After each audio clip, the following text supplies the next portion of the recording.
keep my cured meats out there long term.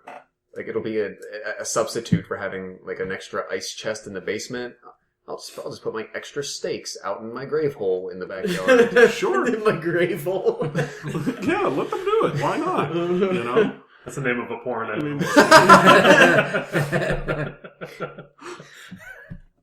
you like your porn references, too. We got something like that on the 50th. Probably featured in some kind of anime that Ian's watching. Oh, I would not be surprised. Lesbians and grave holes. lesbians, grave holes, and funny cocks. There's funny cocks. With googly eyes. Googly eyes. Can't forget the googly eyes. And Paul Blart. We've just made his ideal movie. Paul Blart's 3, Googly Eyes and Grave Holes. He'll never see anything else. I'd actually watch that.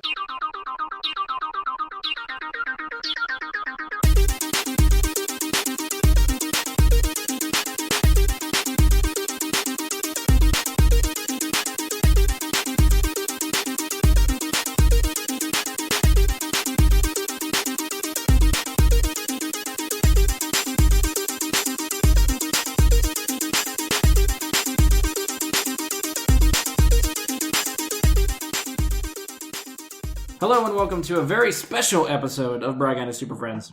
I'm your host, Brian Lebick, and for once we've got everyone right in person with me around the table, so I'll introduce them as we sort of go around, starting with Josh Zorch.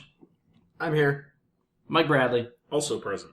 Andy Stolz. What's up, podcast people? He's using the intro. And Mike Romano is back. I'm here.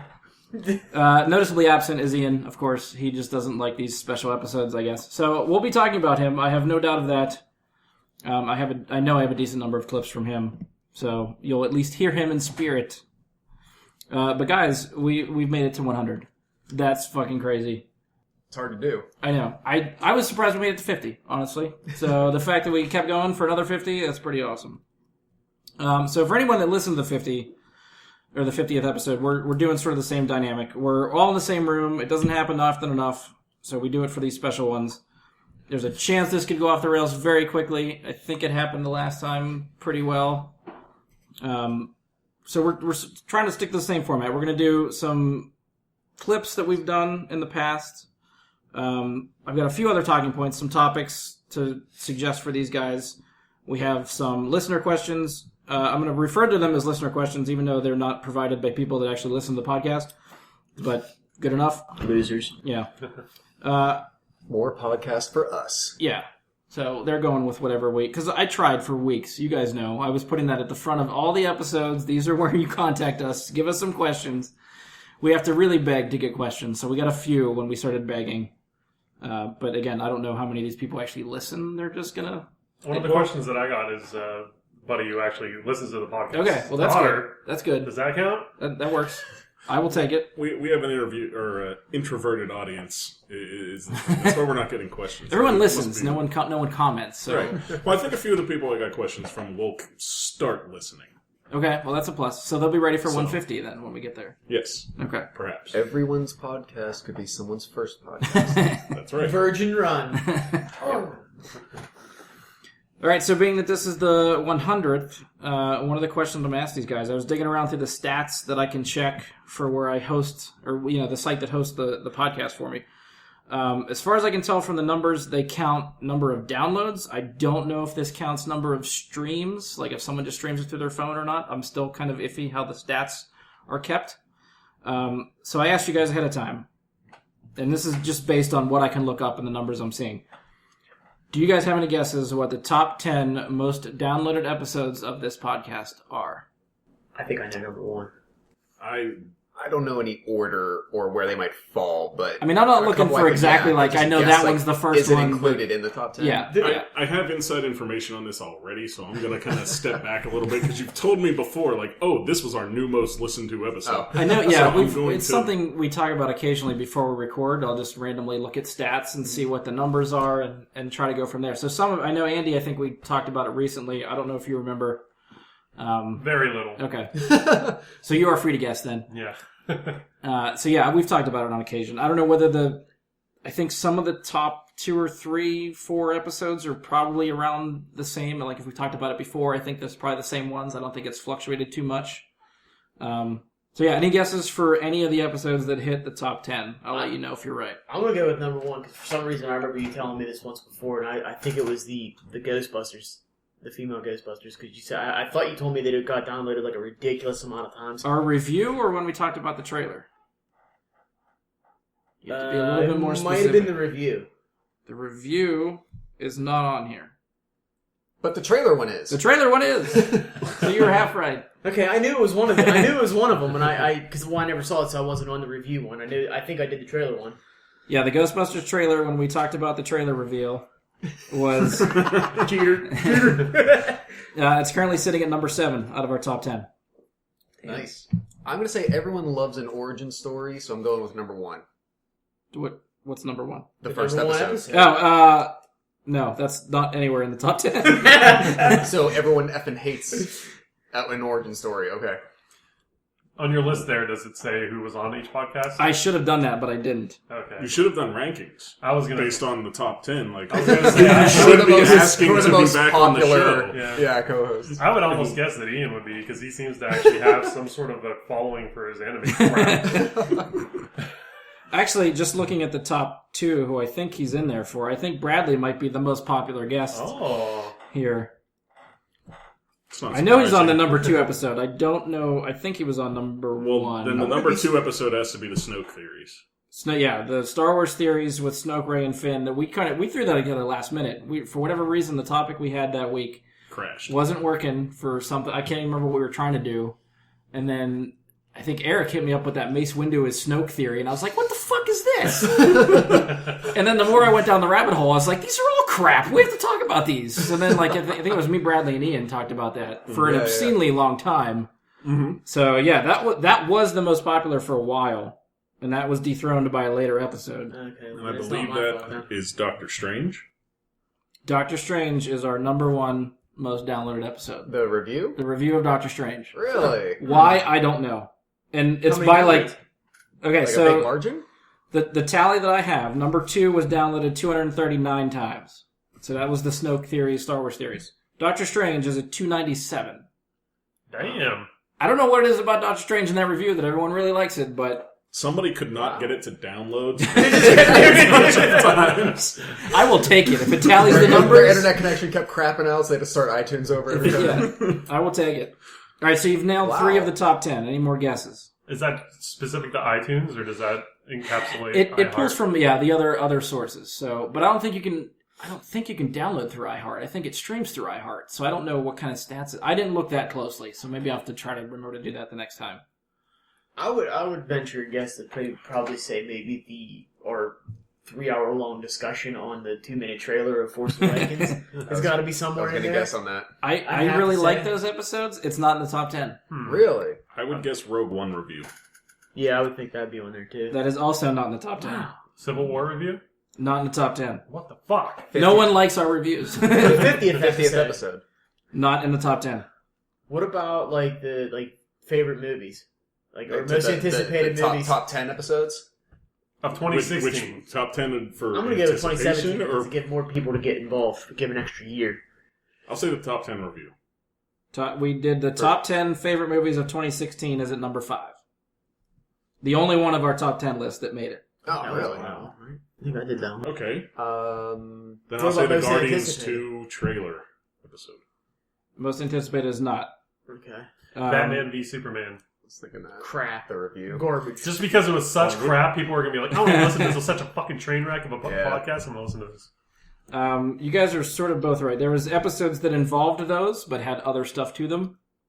Batman v Superman, there was a San Diego Comic-Con trailer, which was the earliest episode that we've done that actually is in the top 10. This was number 16. Is that the one that you had timestamps for Dark Seed symbols? Maybe. I didn't actually go back and listen to it, so I don't remember. No, I but think that one was later. Okay.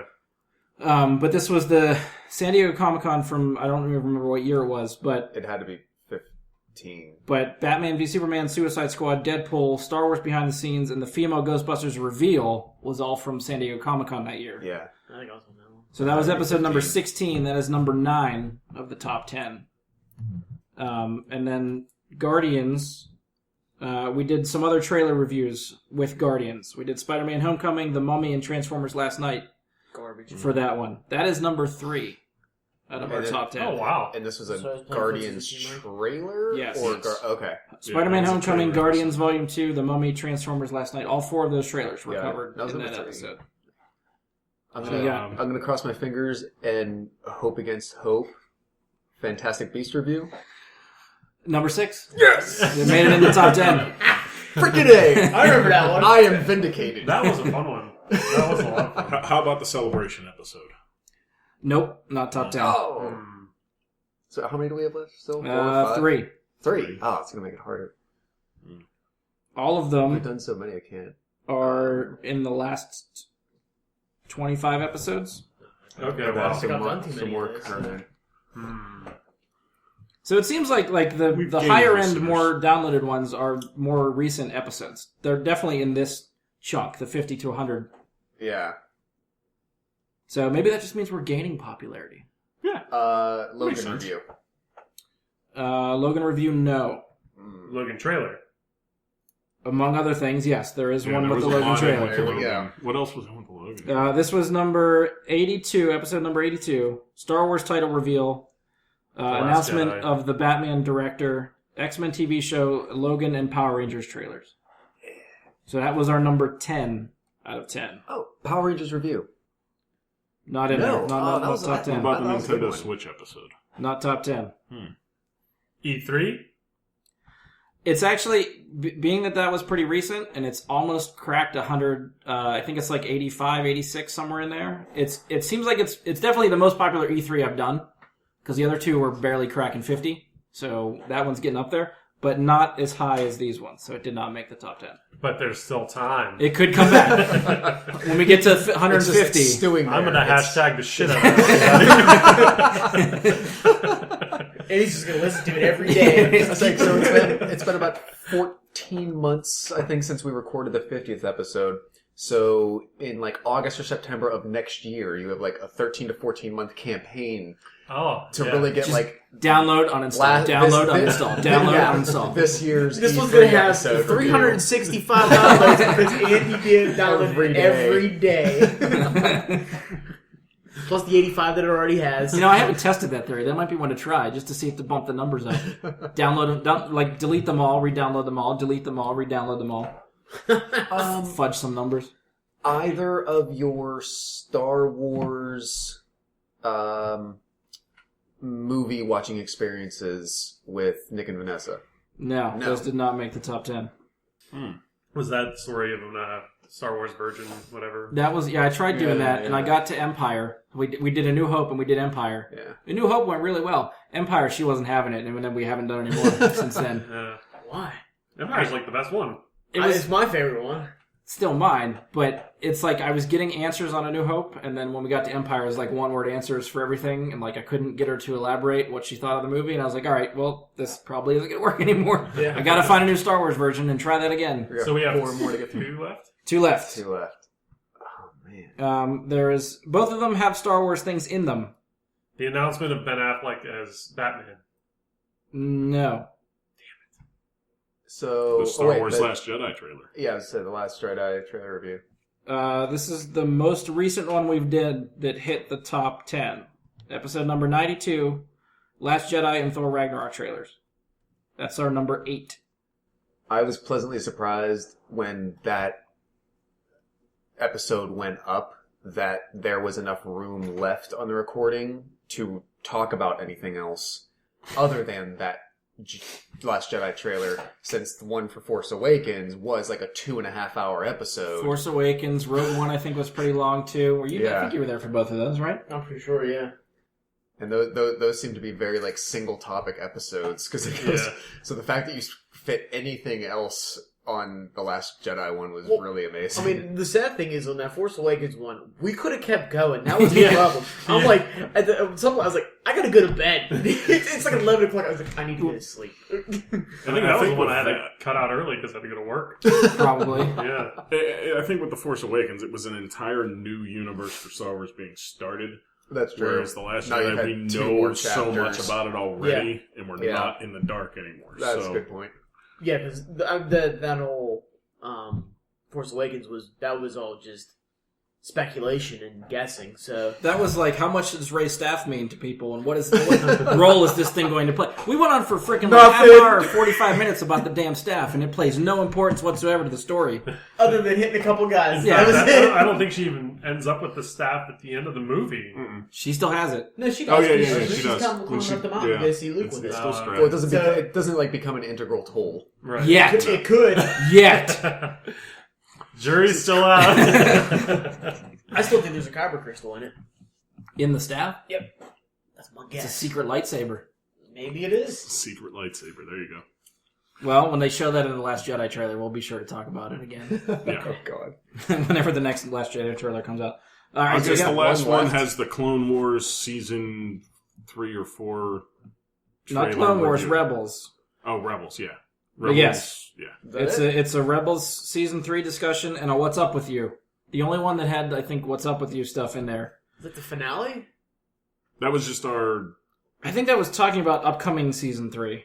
I don't think season 3 was over. Okay. Yeah. Well, didn't we do 2 reviews? Didn't we do like a half season review and then a full season review? Maybe. I don't remember. I didn't look at the description as well. I just grabbed the title. So that was the title of the episode. So that was our number 4. So we hit all 10. So from 10 to 1, 10 is episode 82, Star Wars title reveal, Batman director, X-Men TV show, Logan and Power Rangers trailers. Number 9 was episode 16. It's the earliest one we've done that made the list. It was the San Diego Comic-Con one for trailers, Batman v Superman, Suicide Squad, Deadpool, Star Wars Behind the Scenes, and Female Ghostbusters reveal.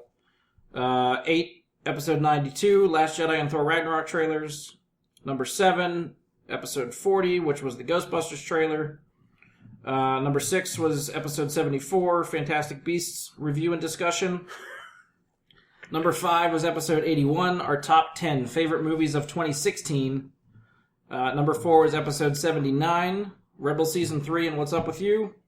Number 3 is episode 76, Spider-Man Homecoming, Guardians 2, The Mummy, Transformers trailers. Number 2 is episode 68, the Star Wars theories about Snoke, Rey, and Finn. And our number 1, still astonishes me for some reason, is episode number 72, our Doctor Strange review. So that is our top 10. That's so weird. Yeah. There must be some fluke. Like somebody probably just like you said, it was somebody just kept freaking trying to download it and it didn't work. Someone was on vacation, didn't have cell reception. Ooh, I have a bar. Download. Damn it. Canceled it. Either way, I will take it. All right, that so just seems so weird to me. Fucking Doctor Strange. out of all the It's a other good Marvel movie. It's a movies we good talked movie. about, Yeah. I felt like we had a Yeah. better handle on And some of it's- the other ones. Like by far, not like the most popular Marvel movie Yeah. No, in but the last couple of years. I feel like it's also one people might want information about because he's a fairly unknown character to a lot of. Possibly, yeah. Whether or not we Outside actually people. informed them or sent them way off course is still... People may have wanted to know more about it before going to see it because they, you don't really need to hear a Spider-Man review to know what you're getting into with a Spider-Man movie. Yeah. True. Were you on the Mike? Were you on the Doctor Strange? Okay, so Mike was in the top 2 episodes we have. Bradley was. So I think that puts him was as the 3? most popular. Crap. I got it. That's all right. 3 was Spider-Man: Homecoming, Guardians 2, The Mummy, Transformers trailers. Were you on that one too? Top 3. Oh. What was 4? Rebels season 3. What's up with you? That was me. We were both on that one, I'm pretty sure. Mhm. Okay. Top 10 movies of favorites of 2016. No, I was on that one. And you were on Fantastic Fantastic Beasts Beasts. too. Yeah, Ghostbusters you were not on. I was. Last Jedi and Thor, probably. Not me. I think so. I remember on Uh, that one. Maybe I was on. Was I on that? Did I do the Thor one? I can't I remember. can't remember now. That was like really recent too. 92. That was 92. I didn't know. Man, I'm assuming I was there for that one. Problem is, I got to the point where I'm putting in the descriptions, Mike's here with me. I don't know which Mike if I go back and look now. I can't remember. I haven't done many recently, Too so many. I don't. Either way, I'm in the not top sure. 5, so. Yeah, so you're definitely the most popular. Besides me, who's in all of them, so... That's true. Ryan isn't all. Check your ego at the door. That's right. All right, so sort of jumping off that, do you guys remember what your first episode you were on is? I think Josh's is pretty easy. Yep. Number 1. Josh was on the pilot with me. He was the Oh, really? first guest. Well, I got off to a blast-off start at the number 2. That was Snoke Theories. That was my first episode. Which I could have sworn you were in there before then, and I had to go back and listen to the episode to figure out, no, that was your first one. Really? That was a trial by fire with him. That was Ian. That was a last-minute topic. We didn't know what the fuck we were doing, and worked out pretty well. I know mine was pretty early. Yeah. The first episode you guys are on is also in the top 10. Oh, we were on the same first episode, weren't we? Was it? Yeah, we were, I think. No, because it was me. I thought it was me, you, and Beresford. For which one? No, that was the one we did. Like, there was like 5 of us. That was the I thought that was my first one. Which one? I don't remember what it was. Dude, it was like a year and a half ago, 2 There years were- ago. I think there were 5 of us. It was me, you, Andy, Eric, and maybe Ian, I think. Possibly. I think that sounds right. And that Yeah. was the San Diego Comic-Con trailer Yeah. recap one. Okay, Yeah, you're right. Yep. So you guys were on number 16, so you guys have made it a while too. Hanging in there. Alright, so this is a topic. Every time we do the podcast, we usually talk about geek-related type stuff. So this is the geek-related topic I figured we'd throw at these guys. Because I think Josh and Mike and Bradley and I sort of got into it a little bit on Facebook once this hit. So I thought this could be fun to throw out there for everybody. We all know Avengers Infinity War and Avengers 4 are on their way. The other sad reality coming from these movies is that certain actors' contracts in the MCU will be up after those movies are done. And I've been saying it for years, I'd rather see them kill off these characters opposed to seeing them recast. So recently, Kevin Feige confirmed we will see some character deaths in this movie. My question to you guys, which characters do you believe will die in Avengers Infinity War and why? Spider-Man, because they hate Sony. Damn it on a hell. Ballsy move, but I think you're going to be wrong. Well, But didn't Chris Evans just renewed his contract, didn't he? I for a don't little bit think longer. so. I thought he renewed his contract for a couple more, but I don't know. the Guardians are safe. We know that I think Drax might go. they have a third standalone team film, if you will. I'm going to say Drax is not on the chopping block, only because it would be, I think at this point, weird to have like one of them replaced necessarily, or have one of them not on the team if they're only doing one more standalone. Right, like you said, movie. we're getting Guardians Volume 3. That's going to Yeah. happen. Yeah. So whether or not they do the team without Drax seems weird. That's true, yeah. Now that could potentially, something like that could come down on the third one of their trilogy. But I think all the Guardians are safe. I think easy across the board, Hemsworth, Robert Downey, and Evans. So you're saying those are- three will go. Those are your easy targets. I would agree with that. Just because they're the big money makers, too. And, Well, they're the and- ones that have contracts up. Yeah, Yeah. and if they want to move forward with whatever Phase 4 is going to be, where is their place going to be after whatever this story is? If there's not as easily one You can for always them. replace all three of them because you can Right, go with, they've all you been can go with Lady replaced in Thor. the comics. You can go with Lady Thor. They got that new chick, that Riri Williams. Right, I mean, you can have someone playing. take over the name of the mantle, but as Yeah. far as the actors... And then Captain America just can go to Sam Wilson or Bucky. Or Take Bucky, your right. pick. Mm-hmm. And then you can always get War Machine to replace Iron Man. Or It's essentially the same Yeah. thing. Yeah. Or Pepper, she did that for a while. Yeah. I almost would say War Machine, but I think it'd be ridiculously stupid to... Because I'll say it again from our Civil War review, they pussed out when they did not kill They could War have killed him Machine right there. in Yeah. Civil War. That's the thing. Would they cop had out it. now and like not kill him in Civil War, but then kill him in Infinity War? Doesn't make any sense. What do you think about like But- ScarJo getting bounced? Potentially, because they'll have... if they do that, I don't think that they would take out Scarlet Witch, because they're going to have Captain Marvel coming on, so then you still have this strong female a part of everything. But I don't think you can lose Not two of according to them. Becky, but Well, I'm just... Yeah, this is true. Well, no, I'm saying... shout out to Becky. if you have Captain Marvel, I mean, you'll now have Captain Marvel as opposed to Black Widow going. Well, the thing with Scarlet Witch, too, I just want to point out, I think because of the whole, like, they could be X-Men, they could not be X-Men, like, Marvel and Fox share Quicksilver and Scarlet Witch. Mm-hmm. Both companies can use both characters. I think what they did is split the difference and said Fox can take Quicksilver and Marvel can take Scarlet Witch, because you see Quicksilver prominently in the X-Men movies, but you don't see Scarlet Witch. They just signed him for Dark Phoenix. Right. Yeah, so And they killed off Quicksilver and Marvel so they could Right. say, okay, we've used him, we've had our time with him, we're done. So I think Scarlet Witch is safe. the only thing, so the discussion somewhere else came up of, obviously Thanos needs all of the Infinity Stones, one of which is residing in the Vision's head. Right. Whether he can live, exist, whatever, without that, if that's an integral source of his life and ability to exist, whatever you want to call it, it could be that if he has to, for instance, kill him or severely injure him to obtain it in a moment of revenge and retribution, etc., Scarlet Witch could potentially go for a sacrifice move against Thanos for what he's done to Vision, so perhaps that could lead to Scarlet Witch going. So you're saying Vision's going to go too? Depending on how they present whatever the effect of the extraction of the Infinity Stone being, it's going to depend. Vision doesn't go. You don't think so? The stone will be removed from his head. Okay. He will be a non-factor in the second movie. Okay. When they defeat Thanos, the stone will be replaced. Back to Vision. Yes.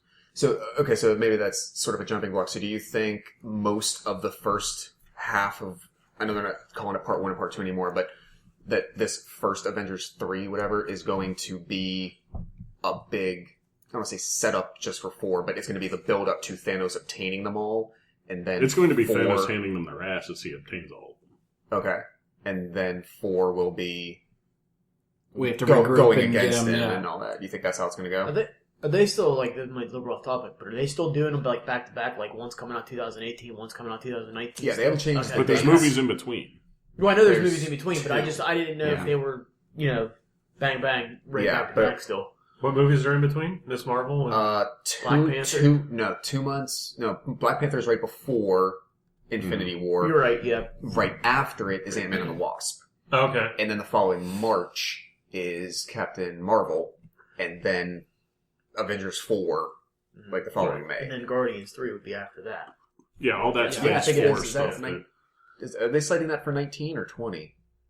They might be. I don't know, because I think they 19. said the first movie after Avengers 4 is going to be Homecoming 2, Spider-Man 2. Okay, so that could be like Okay. July of 2019 if they get it Spider-Man quick 2. enough. That was originally Yeah. slated to be Humans, and then Yeah. they backed out of that. Spider-Man 2, prom. Yeah.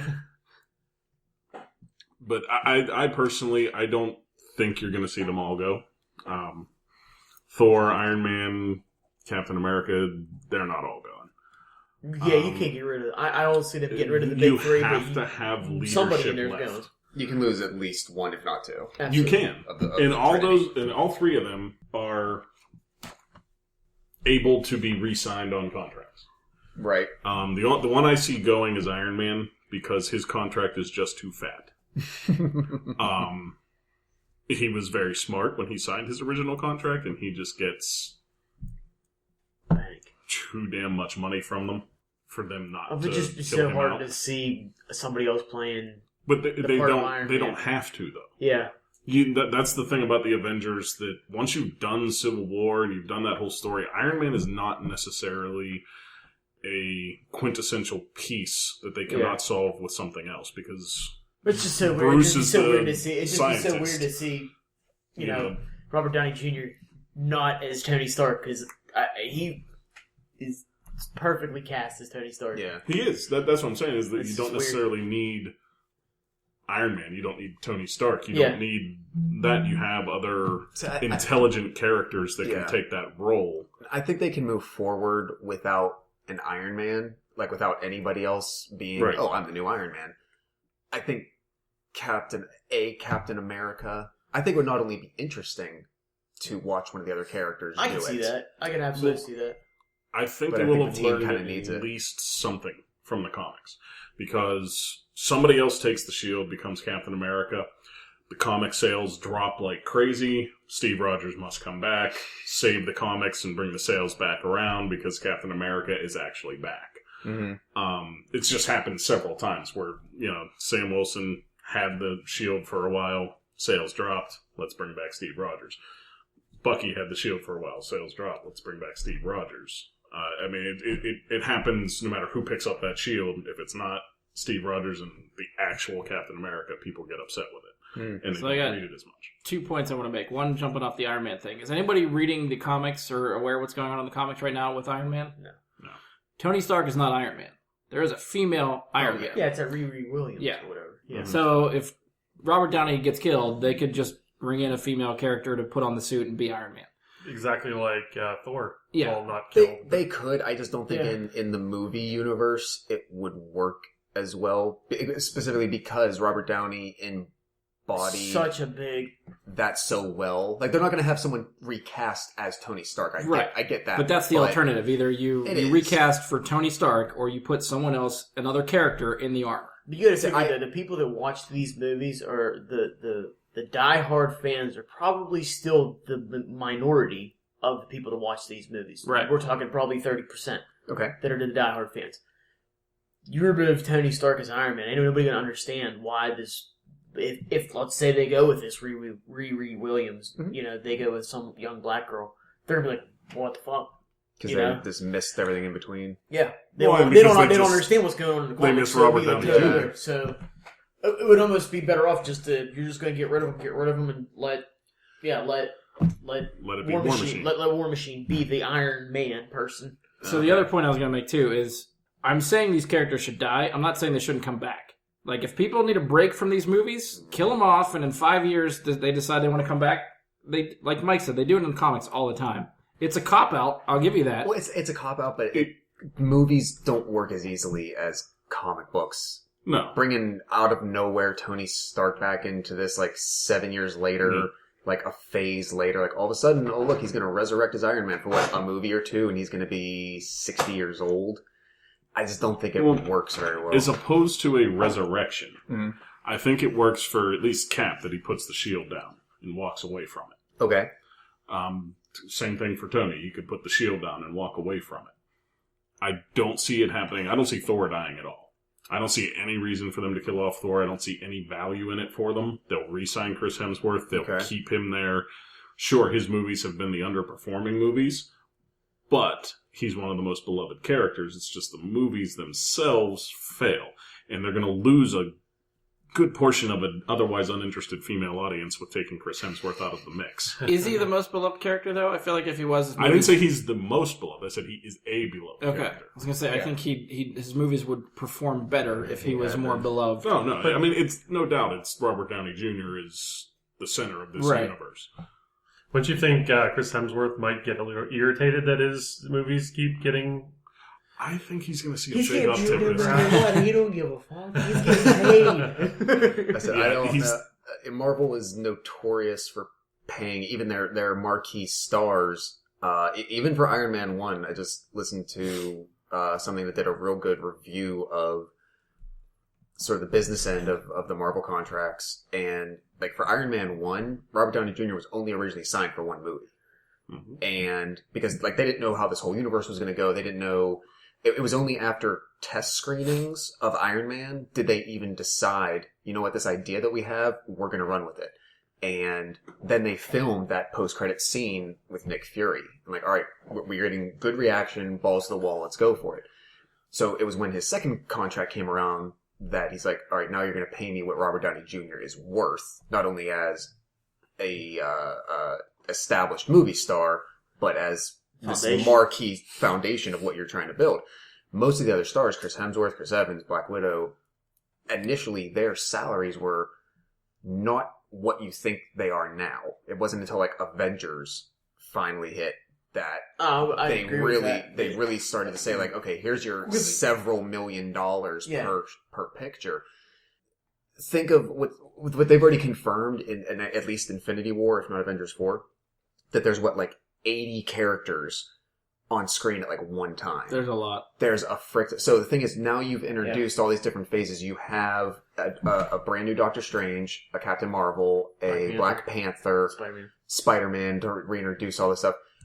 After phase 4, once it starts, you got to make room for new people because you can't keep caring about 100 people. Yeah, so if you lose Thor and Iron Man, for instance, you now have all these brand new characters that they're probably going to look to have multiple solo movies, at least 2, say, if not the trilogy that they love to go for, and then eventually crossover movies, more team-up movies. I would say for some, you got to make room for people. I don't honestly think you're going to get more than one Black Panther movie. I don't think you're ever going to see a Black Panther 2, no matter how popular it is. Okay. The character himself is good. They thought that probably about Ant-Man, though, too, and we're getting a second Ant-Man. Yeah, well, the difference is that Ant-Man takes place here. He takes place in the Avengers world, in an active world where it doesn't have to be based upon I get what you're saying. Wakanda. Yeah. Doesn't mean Black Panther 2 has to be that either. He's kind of the king of Wakanda. Right, but it's not like he was involved in Civil War not being in Wakanda, so... Right, no, I'm saying that's why he functions as a character in that sense. As a character that is present, but as a main role character, he does not have a rogues gallery at all. Mm. So, I mean, one way or another, let's face it, these movies are half-driven or more by the villains. And it could be argued. Some of their Marvel villains suck. Right, but and when they impetus, suck, those movies suck. The impetus for the storyline and the plot points are driven by that. Look at Thor. Yeah, right. When they don't come to it, the movie doesn't work. So, well, I mean, Yellow Jacket was kind of a shitty villain, and that movie was really good. But Yellow Jacket is an iconic villain in general. To us. Like, to people us, that read not comic to books, people Yellow who just go to Jacket the is a movies. major villain. He's basically saying, name a Black Panther villain. Yeah, exactly. And that's the whole issue with that I see being a thing, is that there's a lot of these characters. Ant-Man's going to run out. Yeah. I mean, once they do the Ant-Man and Wasp story, where I'm assuming Goliath is going to play a part in it in some way, shape, or form, where do you go from there? And how much more of a side character can he be in a movie on his own? Don't get me wrong, Paul Rudd's awesome, but without that counterpoint, where's it going to go? Good point. So you're going to have a lot of these side characters that I think need to remain side characters. I think that's why Black Widow's always worked that way, and why she doesn't get her own movies, because she doesn't have her own storyline in the comics. She's always part of the Avengers. She doesn't kind of have her own individual sense of what's the backstory? She's not a major character. She is a major character. She is, but she's not a very major character. She's been there since the beginning. I'm talking about she's just in the comic book. Yeah, she's integral to a lot of things. But she's in a lot of things, but she's not. Right. Not like Spider-Man can stand alone, Thor can stand alone, Iron Man can stand alone. All these characters, she really can't. So yeah. And it's the same with any comic book character. She doesn't have a rogues gallery. Yeah. If you have a rogues gallery that makes the story interesting, that you want to watch for that villain, or you want to read for that villain, it works. If you don't, it doesn't. Do you think potentially we could lose either Bucky or Falcon? I think we're definitely losing them all. And then meaning that potentially do you think that would strengthen the possibility that Chris Evans goes as well, so there's only like one left, and that kind of de facto creates your new Captain America? Could. I mean, if they kill Bucky or Falcon, the other one that's still standing is going to be Captain America. Like, that's, I think, solidified then. But isn't Bucky heading up, isn't in the comic books right now? I'm not up with new comic books, but isn't Bucky in the Thunderbolts now? Well, isn't Captain America part of Hydra now? Well, yeah, Captain America is part of Hydra, so yeah. I started reading that, and I haven't kept up with it, so I don't know where that's going. But yeah. I don't think they're going to touch on that. No, I don't think we're going to get that recent. I think, my honest hope is, the next phase, we get Secret Invasion. That would be my actual hope. Because I think the Skrulls are with Fox, though. I think they're part of Fantastic Four. But they have the Skrulls as part of that license. I think. Yeah. Isn't that why they had to use the Chitauri or whatever for Avengers? So you can't even you can't Skrulls. even do Secret Wars either, because they did that's Chitauri all because that's Dr. what they Doom. were in the So Ultimate forget Well, it. you could do Secret Wars with a different That- villain. You could do Secret Wars if you with a read the different villain. first- Yeah, you're right. You could make Thanos the Ultimate Doctor Doom Comics. character in that story. Same It exact was that. story. Yeah. Got it. If he really wants to play around with his gems. They are going to start Iron Man reaching a going point through the where portal. this crossover, this Falling back through. boundaries of villains and stuff like But that, I they think is were going to have an actually issue. non-existent Unless they're just going to before start the Ultimate reusing stuff. I don't know. I think at some point they're going to run out of villains. Yeah. This crossover, you're going to start getting into, secondary villains. They already are. Other than Thanos. I think that you have villains out there. Or you're just going to get the faceless masses. Like we got with the Chitauri and stuff like that. Well, you're going to have that one where You're you have to have gonna an get that, army for the Hulk to just bash through random baddies. I'm concerned that because of the division between the companies, Fox, Sony, that's eventually going to start playing an issue. It's going to become an issue at some point. Just think of how much you actually want to see Marvel get the rights and do a Super Skrull. Or Fantastic Four, for that matter. Shit. Yeah. Yep. Well, I'd love to see them get Fantastic Four, but I mean, to do the Galactus, to do the Silver Surfer through Marvel, just I always wanted a Silver Surfer movie. So To do a proper did. Galactus, maybe. That I would wanted be... a Silver Surfer movie so bad. That one from 2005 or whatever didn't live up to your expectations? No, maybe one more. Oh. I like the Silver Surfer. I don't know. I've always been a Silver Surfer fan. I just think he's cool. Yeah. So if we legitimately lose any of these leadership roles in these upcoming movies, who do you think would step in like the... I wouldn't call it power struggle, but leadership struggle to see who would... Doctor Strange and Captain Marvel. Hands down, I think it's those two. I don't see Ant-Man doing it. I don't see like Hawkeye or Black Widow doing it. Spider-Man. You don't think Falcon? Spider-Man. Falcon. If Falcon gets the Captain America mantle, he probably could. Yeah. Maybe him and Captain Marvel then, but Doctor Strange I think has to be a part of that brain trust of steering the MCU. See, now I see Captain Marvel dying. After one movie? 2. So you're She saying has. Well, phase she's 4. she's gonna come in Infinity War. in the first one, have her own movie, And And then then die in the next one. Avengers 4. You realize you're playing into the stereotype of like Marvel is all just white male characters. You're not letting Black Panther get a second movie, and you're killing Captain Marvel after Infinity War. You're pissing off all the minorities. First of all, here's the thing. What do you think with Captain Marvel? Yeah. We need to put a PSA out for... The views of Mike Bradley are not reflected by the rest of the Braga and Super Friends podcast. Here's the thing. Captain Marvel is going to be a ridiculously overpowered character. Just like Vision, who's still from what around. we have seen. But he's only been around for 2 Vision so far. Vision is nowhere near powerful enough to take Scarlet on Witch Captain is the Marvel. same. Really? Scarlet Witch is more powerful than all of them. Scarlet Witch can destroy the universe if she wanted She to. just with a thought. Okay. Everything's done. All right. Yeah. But they didn't go that route with her in the comics yet. I'm still Or waiting in for a the Nova movie yet. movie. I'm still waiting for a Well, Nova movie. But with Captain Marvel, she's going to be ridiculously Absolutely. overpowered. And I can in love that. order Give me the Lucha to... Rider. Spoiler alert for everybody else who hasn't read the Infinity Gauntlet Live comic. spoiler alert. In order to distract Thanos long enough that Nebula can steal the gauntlet, Okay. somebody insanely overpowered like Captain Marvel will need to make a sacrifice. Well, maybe that could be the Scarlet Witch move. But she doesn't need to... Well, Scarlet Witch could... Right. But like you said, she doesn't have to make a sacrifice. But they haven't That's played that. what I They mean. haven't played her up like that. They haven't played her up like that. We so, know that. Right, The but rest they're of not the making So maybe they her... could. Well, but maybe they pull Captain Marvel's powers back too. Maybe they don't make her like right, we a don't- Superman. So she seems like undefeatable, effectively. Well, that's what we don't know yet. Right. I'm just going based off If we know about if the they character. create the traditional version of her, yeah, I see the problem they create. Yeah. It's something where I definitely see... So you think maybe not in Infinity War, but in Avengers 4? Yeah. Potentially. I see her might making the Adam Warlock sacrifice. Because, I mean, Well, no, let's not forget about him. he's not confirmed for anything yet.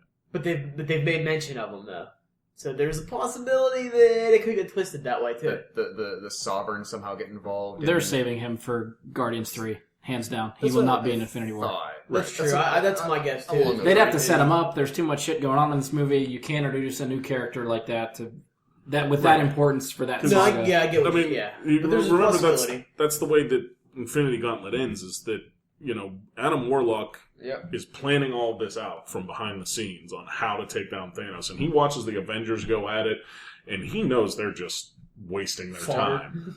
Yeah, they're going to get destroyed. And he holds back with the Silver Surfer. And so, the whole time you're getting, a wide-angled view of Adam Warlock and the Silver Surfer with the Watcher kind of just watching everything over.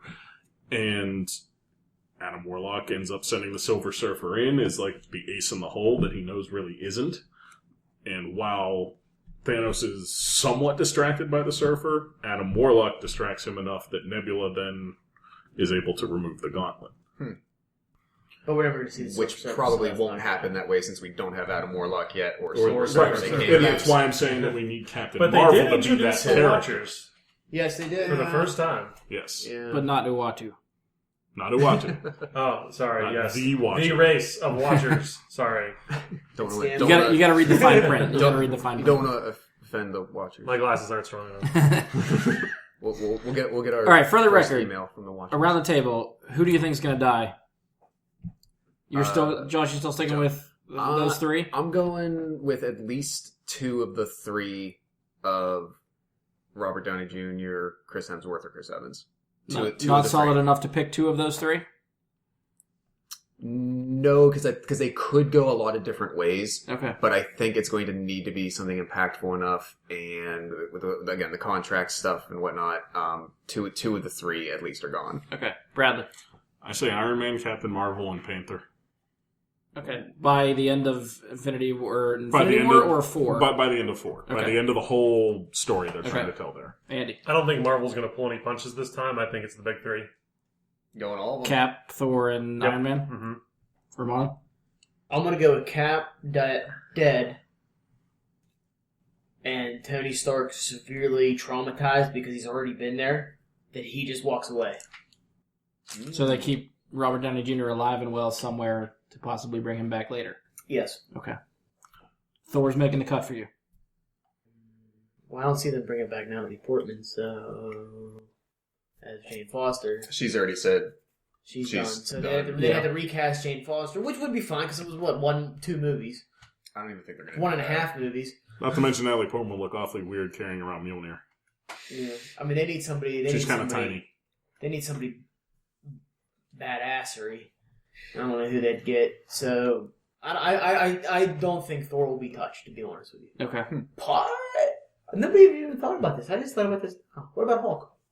I was going to bring that up Because Hulk's as well. been changed how many times now? Ruffalo has other movies on his contract. I'm going strictly by contract and who's up.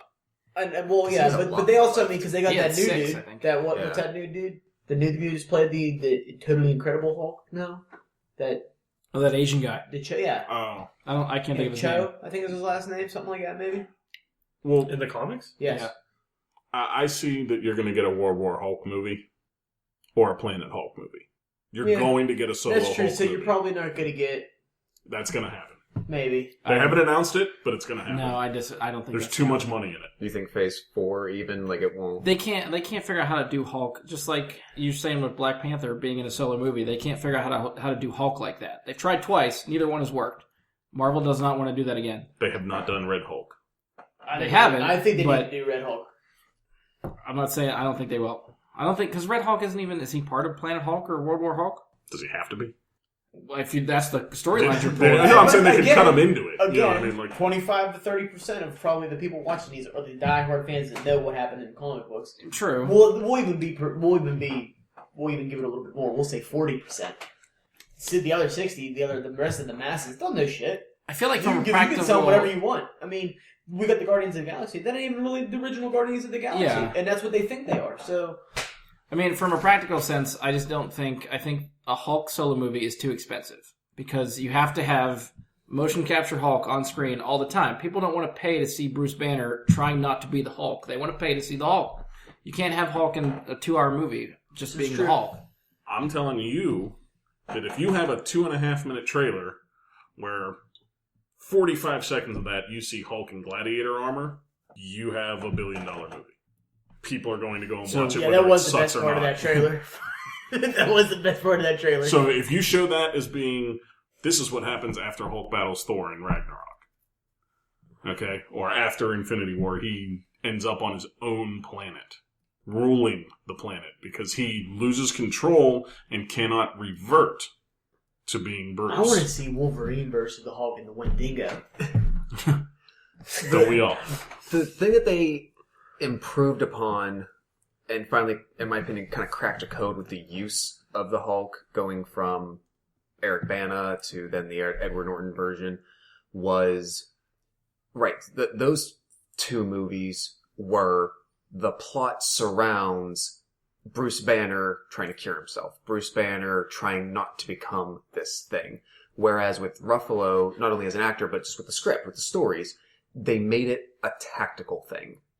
He isn't always, especially by the end of Avengers. I mean, you could argue, yes, up until that point, he's constantly not trying to be the Hulk. But once the final fight is coming, he realizes it's a tool that I have. If I can keep it under control, it's something I can call upon, and using him in that way where it's a weapon, so to speak, it's a tool in the tool belt. I think you could possibly have a Hulk-centric standalone, so to speak, with supporting characters, with other major things happening, but you could have Bruce Banner just as long as the whole center of the story is him, as long as it's not him trying to resist the temptation or the urge or the tendency to become the Hulk, and it is something that he is just using to his advantage when he needs to, that I think could go better. Yeah. But if you throw a flip on it, and he is the Hulk for most of the movie trying to resist becoming Bruce Banner again. Potentially. I don't know the... I just think Hulk or you need a Hulk $300 million storylines budget movie for all the that. CGI. Yeah. I think they would throw the budget at it because they know that trailer is going to put people in the theater. Maybe Ragnarok is kind of like their That's what testing the waters on that. Yes, it could be. See how Thor Ragnarok does with the two Yeah. in it. Like, I could see that. I can absolutely see Oh, I that. think you'll get a lot of elements from Planet Hulk and World War Hulk in Thor Ragnarok. That's right. If they use it there, I don't think you're getting your solo movie like that. Planet Hulk, yes. World War Hulk, no. World War Hulk's different than Planet Hulk. No, that's right. That's when he comes back to Earth, right? Yeah. Yeah, World War Hulk is the one I think you might get as a movie with Red Hulk in it. And again, 60%, 75% of the people watching these have no freaking clue what actually happens in the comic books. Yeah, we'll see what Phase 4 does. Speaking of which, can I throw something in real quick? Yeah. So, I'm hoping that this year at Comic-Con, because it's, 3 weeks away, I'm hoping we don't get any Phase 4 announcements. I know Marvel TV is going to be there. I have not heard if Marvel Studios is going to be there. Because I think one of the things that they really shot themselves in the leg with last time was they announced all of Phase 3 in 2013, 2014. And then they had to rearrange the schedule a bunch of times. And No, I get it. Now, there are two reasons that I hope they don't do it. Number one, I think by announcing what could be coming in a couple of years, it could lead to speculation about what's going to happen in these two Avengers movies. If you don't see another solo movie, this, or a title here that leads you to believe, oh, they're going to go with this storyline here, but it doesn't involve this character, does that mean they don't make it past Infinity War? I think they're going to want to avoid that. Mm-hmm. But also, I kind of got burned out on DC again, thinking about it.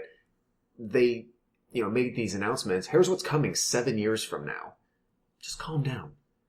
I'm thinking maybe either right after Infinity War or like Part next year. 2, or next year. I can see next year. Between, That's somewhere close. in between the two Infinity War movies, giving something coming forward, but I'm just hoping in 3 weeks we don't hear here's what's coming till 2023. Yeah, I don't think they'll do it that soon. They still want to round out Phase 3 before they do Phase 4 announcements. I would think. I would hope that. Well, that was the thing. Yeah, It's you're they still 2 years barely away. They Two-plus were in years the away.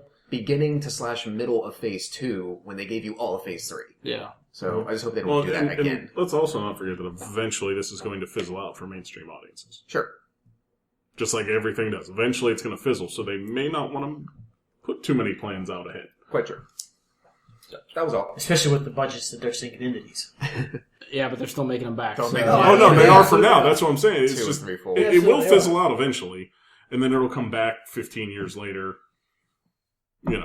That's when we get the X-Men, Fantastic Four, Avengers team up. Yeah. Yeah, 15 we're about years. 60, 70 years old. I'd still go see it. Oh no, absolutely! I will be in whatever version of IMAX we have at that time with my You should have virtual reality headset on in the theater. We might not even have to leave the old person's They'll home. beam it to the You should have saw me last night. Jess just looked at me. We went and saw. We finally got to see Wonder Woman last night, and they showed the trailer for Spider-Man. I'm like, okay. Yeah. You would have thought she is. I don't know how you get so excited for it. I was like, I don't know how I do either, but I do. all right, I'm just wrapping this one up. For the record, I'm thinking Thor, Captain America, and Iron Man are gone in this Infinity War. You're So you're on you're your with- side. I'm sticking to the contracts. I don't You're think with they'll me. renew right now. I think they're gone just because of the contracts. I think Got as a viewer too, it'll be fun to see who steps up in leadership roles. Surprisingly if enough, they do that. no one mentioned Hawkeye. Oh, so I've already kind of like Hawkeye out. Again, they kind of gave you that I'm tease. They, so to speak, kind of. Because before They we were showed all that saying hand already. Yeah, coming they into- bursted their own bubble. Yeah. coming into Age of Ultron, I think we all thought he was going to go. So Yeah. now that we flipped the coin and no one thinks he's dying, kudos to them, I guess. It might be. Kind of by doing the very thing that you think they were going to do, it surprises you. Yeah. All right, one more question from me. We're now into July. We've made it through halfway through the year. So unofficially, because we'll do our official lists later at the end of the year, what are some of your favorite movies of the year so far? Logan. Wonder Woman, Guardians. Guardians of the Galaxy 2. Wonder Woman, Guardians. I'd say Logan, Guardians, and Pirates. Hidden Figures. Hidden Figures was Pirates awesome. Right? Great I love movie. Freaking agree. Great movie. I actually got a little teary-eyed at the end. What movie is this? just because of it. Hidden Figures? I I didn't see it. bawled like a freaking baby. Yeah, I got a little good. teary-eyed. Good. I will Oh, it admit, was awesome. I'll admit Totally that. great movie. Like sci-fi or horror, or what are we talking? Get Out. Hidden Real Figures? true life. Historical... I wouldn't say historical fiction, but This was historical dramatization. Andy's Oh, right. yeah. Yeah, I'm going to go put that on my Netflix list. Not.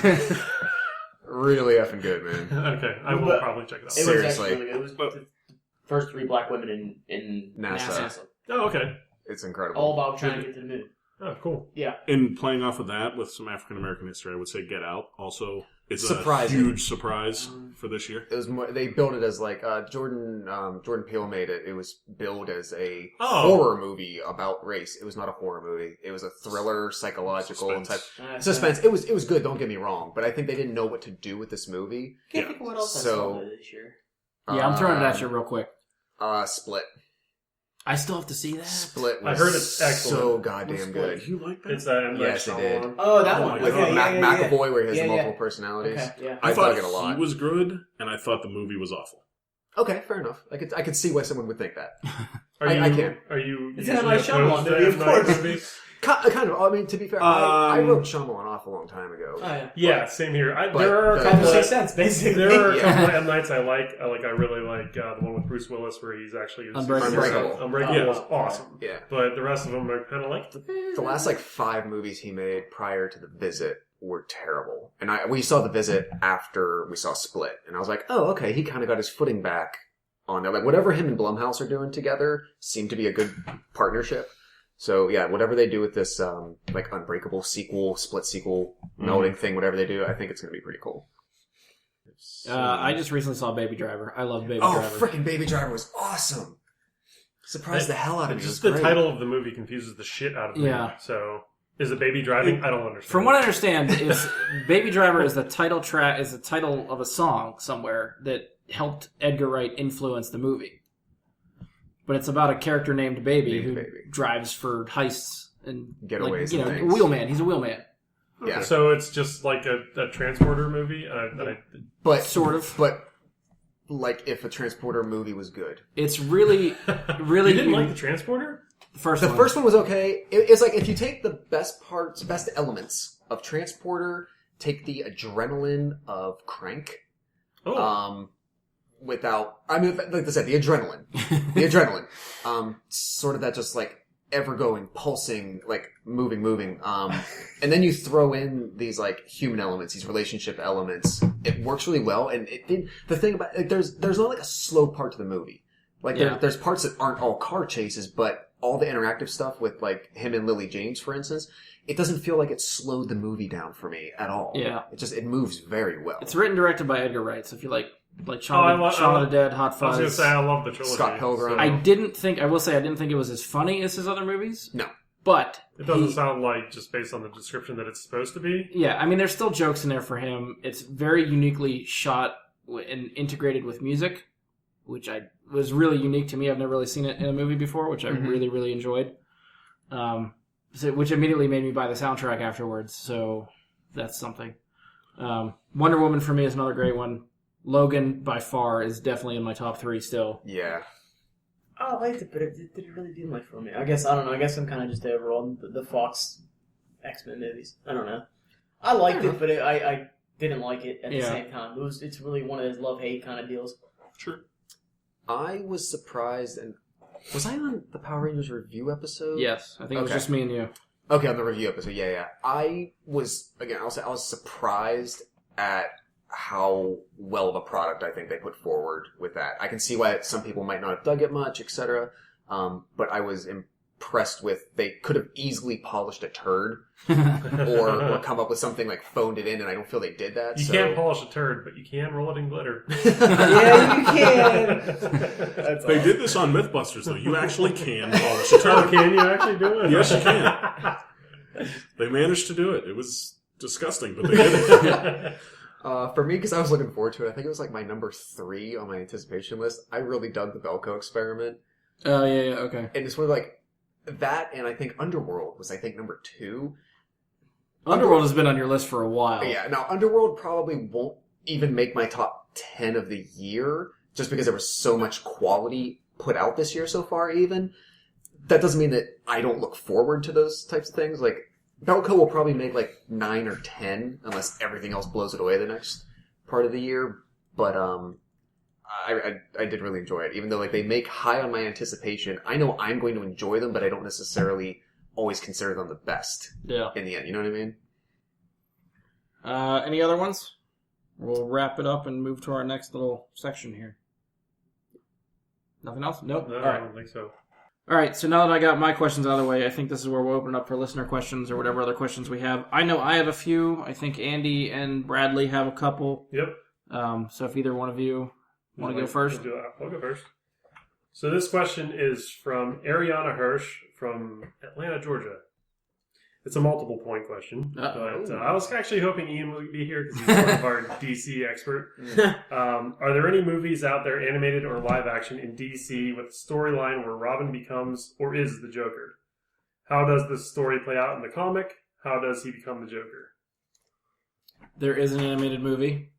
I don't know if it's that way in the comics, or at least a previous Robin. The Batman Beyond movie, Return of the Joker. Which I was a big fan of Batman Beyond, so I actually really like that animated movie.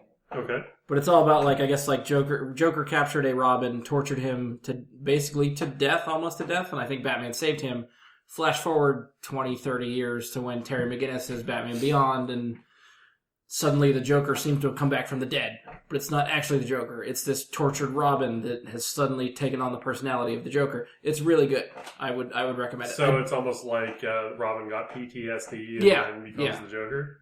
Which Robin was it? I don't remember. I want to say Tim Drake. Okay. I don't remember it because it's been a while since I watched it. But that's my gut reaction is Tim Drake. Okay. Did you see that one? Jason Todd's.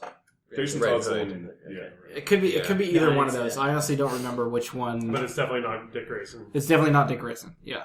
Well, and there's also a twist, like we just said about the Red Hood, because if you read the Grant Morrison versions of Batman that he told, the Red Hood was originally the Joker. Like, the Red Hood was the person who eventually became the Joker. And then later on, you get the Jason Todd story where he becomes this new Red Hood. So, kind of?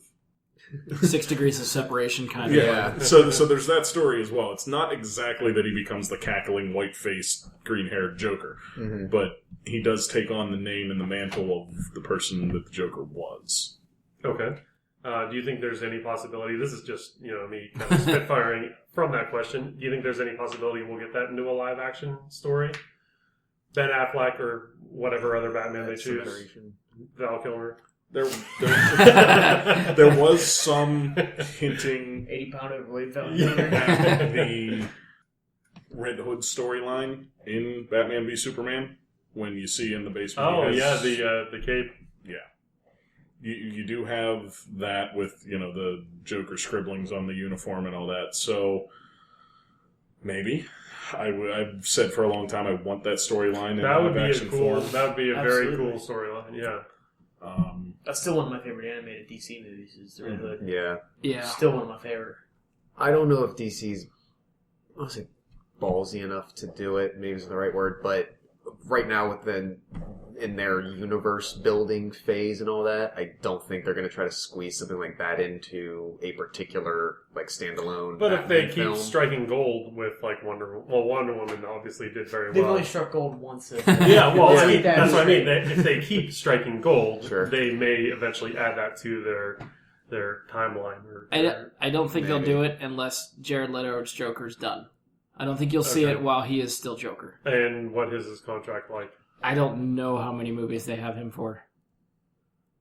Just one. Is Just Jared one? Leto Jason Todd? Oh. I mean, yeah, it could be. That could be a way they do it. That would explain why he's such a emo douchebag Joker. Where you just bypass the whole idea of him being Red Hood and he just goes to, I was Jason Todd. Do we know Robin, who the now I'm the antagonist? Joker. Mhm. Do we know who the antagonist is for the Batman? Are they keeping it as Deathstroke? Or Well, Deathstroke? but he's just like a tertiary. Was he? right? He was never meant to be the man. Yeah, I don't think he's the big bad. He shouldn't okay. be the big bad. Deathstroke is not. I mean, he's the only one that they made any announcements or press about, so I didn't Right. I mean, one is Joe Manganiello, and that's also not a carrying he's not marquee. no, he's name not or he's not face. going to carry a villain for a whole movie, and Deathstroke himself is just not. No. I don't know too much about that character, so I didn't know if he could carry that weight. I guess Manu Bennett still better Deathstroke. I've seen parts of Arrow with Manu Bennett where he has yet to become Deathstroke, but he is still training him on the island in the flashbacks or whatever. So he's Slade Wilson? Yes. Yeah. Okay, because I don't watch Arrow, so... Even just seeing him in the costume on Arrow was pretty fucking cool. I still haven't gotten to that point. I've only seen the other guy that he was partners. Spoilers. Yeah, because there was like another, Yeah, there was sorry. like another Deathstroke or something. Yeah, I don't know, but Because that's season 1, right? That's got to be season 1. It's one or two. one or two, one or It's the late other. I've one, only early two. seen very little of season 3, so It would be very hard for me to picture him as anything but Crixus. he was awesome Yeah. as Crixus. Yeah. He really was. I love the Spartacus movies or shows. Yeah, that was good. I liked it. He also, I don't know, he feels... I don't know, not stealthy enough for Deathstroke to me. He feels like more of a brute. Did we satisfy your question? Is there any more? It's not my question to be satisfied. So I suppose Ariana Hirsch will have to listen. I'm sorry, but And there leave us have been feedback as to whether- expletives. I don't know if your father will let you listen to this. Maybe just this Maybe portion. he can just transcribe it for you. Did you have any more questions from people? I do. My brother actually asked, given the timing of Roger Moore's death, who is your favorite Bond and why? Ooh. Sean Connery, of course. He's the only freaking Bond there is, in my opinion. See, this is the generation gap, I think. He is the quintessential Bond. I've He only is ever- James Bond. I've When I only look ever at Sean seen Connery, Bond he's James movies with Connery, Brosnan, and Craig. I've never seen any of the other ones. There is. See, I think there's something to be said of Timothy Dalton. I think he actually pulled off Bond fairly well. Okay. I like it's Sean Connery, then Roger Moore, and that's it. Those are the only two Bonds to me. Here is the way I will say this for myself. Pierce Brosnan embodied James Bond better than anybody else. His movies were not there. I mean, just give me GoldenEye because in the Right. 1964, His movies were not where they needed to be. Roger Moore's movies, he had one or two good ones, and the rest were absolute crap. Sean Connery had excellent movies as Bond. Daniel Craig had excellent movies as Bond. Timothy Dalton falls off because he was... Whoa. Daniel Craig only had one good movie as Bond. I'll argue that later. Timothy another Dalton falls show. off because his movies as well were not there. It's the same thing with George Lazenby. Everybody watched On Her Majesty's Secret Service and nobody liked it, so they were like, we got to get Sean Connery back. Yeah, that's the forgotten Bond. Yeah, Right. one Yeah. movie. So, to me, I just don't see anybody personifying that gentleman and badass at the same time as well as Pierce Brosnan did. I don't think he had the physical capabilities, though. Bond didn't always need them. He had the gadgets. Yeah, well, that's why I think of Pierce Brosnan as a very tech Bond. But when you look at Daniel Craig or Sean Connery, they can fucking kick your ass without any tech. Just put them in a corner and they'll just whoop you. I'll give Daniel Craig that. His action sequences were awesome. I mean, Yeah. that's just the But era Pierce of Brosnan- filming too. Yeah. Sure. But I feel like Pierce Brosnan, if you put him in a corner, he would just be like, just You can't see it. He's swiping the air like bitch not slapping. quite that bad. But I just don't see Pierce Brosnan kicking the shit out of anybody. I could see Daniel Craig. And I think kicking the Timothy shit out of Dalton would somebody. kick the crap out of all of them. Right. I mean, I don't know. I just to me, just if I had to watch a James Bond movie, I would pick anything with Sean Connery over any of the other ones. I will Is it agree with because that of the- statement. I was simply saying, quintessential as Bond to me. Bond, I think Pierce Brosnan was better, but the movies with Connery were better. Well, I still think Connery as Bond is still better. I think Pierce did very well with the quippiness and the. And that's all you need. Yeah, I think he did excellent at that. He took my a movie, only drawback was the physical aspect. Like of it. the world is not enough, where I can't remember jack shit about that movie. He got too he's in a friggin' boat that's diving underwater, and let me straighten my tie while I'm down here. I can't unsee that scene where it's just that iconic moment as Bond. I felt more into it with Brosnan. I feel like I like Craig, but he's definitely Jason Bourne's Bond and not James Bond. So I don't know how I feel about that. Yeah. For me, I grew up playing GoldenEye. GoldenEye was the first Bond movie I saw. Brosnan, for me, is my Bond. That's just what I grew up watching. I realized Connery is the one. You're right. It's a generational gap, probably, I'm sure. I mean, even though I'm only, 4 years older than you. Yeah. We're only 4 years older. Well, you probably just watched them when you were younger, right? I remember when they used to have the marathons on, like, TNT and stuff. You could watch Bond for fucking 4 days. My grandfather was a very big James Bond fan, and I remember watching him at his house, like, watching the Sean Connery ones. Yeah, that's the thing. That's why I'm a Notre Dame fan. Had I got into it earlier, I might have been like Sean Connery, Roger Moore era, but when I got into it, Brosnan was the Bond. So that's just where I jumped into it, and that's what I got. Yeah. So I have a follow-up question to this. If there was a multiverse, and each and every single actor's Bond was put into a death match, just a 1v1v1v, however many there are, of course. Who Daniel wins? Craig. Daniel Craig. Daniel Craig. Hands down. Hands down. Wait, hold on. Wait, are we talking gadgets allowed? I was going to say gadgets allowed. Yes, we're talking full Bond or full band. Yeah, full see, because I Bond, think that Arsenal. rules out Connery and Moore because the technology was not there for them to keep up with the new go with guys. Pierce. I gotta go with Pierce on it, just sheer technology alone, because His tech Daniel was Craig better. was more. He will run him over with the invisible car.